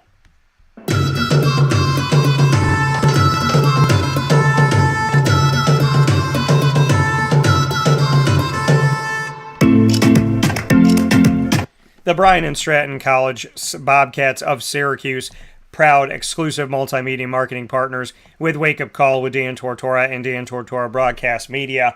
My honor, my privilege as well to work with the wonderful people of Bryan and Stratton College of Syracuse. We have been able to tell so many stories from national champions, coaches who have gotten their team to nationals, as well as upcoming programs that are just starting up at Bryan and Stratton College of Syracuse. You can see all of our specials by going to the BSC SYR tab on wakeupcalldt.com. Subscribe to our YouTube channel on youtube.com/wakeupcalldt. And for more information on your Bryan and Stratton Bobcats, you can go to syracuse.bscbobcats.com. Bobcat Buzz coming to you every single month with our exclusive sit-down specials with the Bobcats of Syracuse. With that being said, here on Wake Up Call with Dan Tortora, I want to thank you for being a part of today's show. Find us on Facebook at Wake Up Call DT, the Twitter at Call DT, and Instagram at Wake Up Call _DT. Make sure to be positive and kind on social media. I am so grateful and so thankful that these commissioners have given me an opportunity. I am reaching out to conferences all over the country. I hope you all say yes and give me an opportunity to tell your story and get your thoughts on the grander scheme of things inside of collegiate athletics. Thank you to all the conferences that have allowed me to do so. A big shout out once again and a big thanks to the ASUN and Ted Gumbart. Thank you, Ted, for your personality, your kindness, your compassion for student athletes, and for all that you put into the work that you do every day. I appreciate how much you care, and I appreciate how much it means to you. Papa Joe, I appreciate how much you care and how much it means to you. Shout out to Greg for finally getting it right. Papa Joe going to Bethune-Cookman. And, of course, inside of these Cafe Kubal studios, make sure you head out to Cafe Kubal today and fill your cup up right by supporting local. You can go to Cafe Kubal on 3501 James Street, 324 West Water Street, and 401 South Salina Street, all in Syracuse, New York. You can also go out to 343 Fayette Street in Manlius, New York, to their giant behemoth of a brown stripe building and support Cafe Kubal out there. And, of course, you could find Cafe Kubal on the corner of Route 11 and Taft Road at Sweetheart Corner. So make sure that you do that today and get yourself some Cafe Kubal and support local. And for those of you that are out of town, you can go to cafekubal.com. That's cafe, Kubal.com, and make sure that you order it and have it sent right to your doorstep. So with all of that being said, I hope you have a great day. God bless. No stress.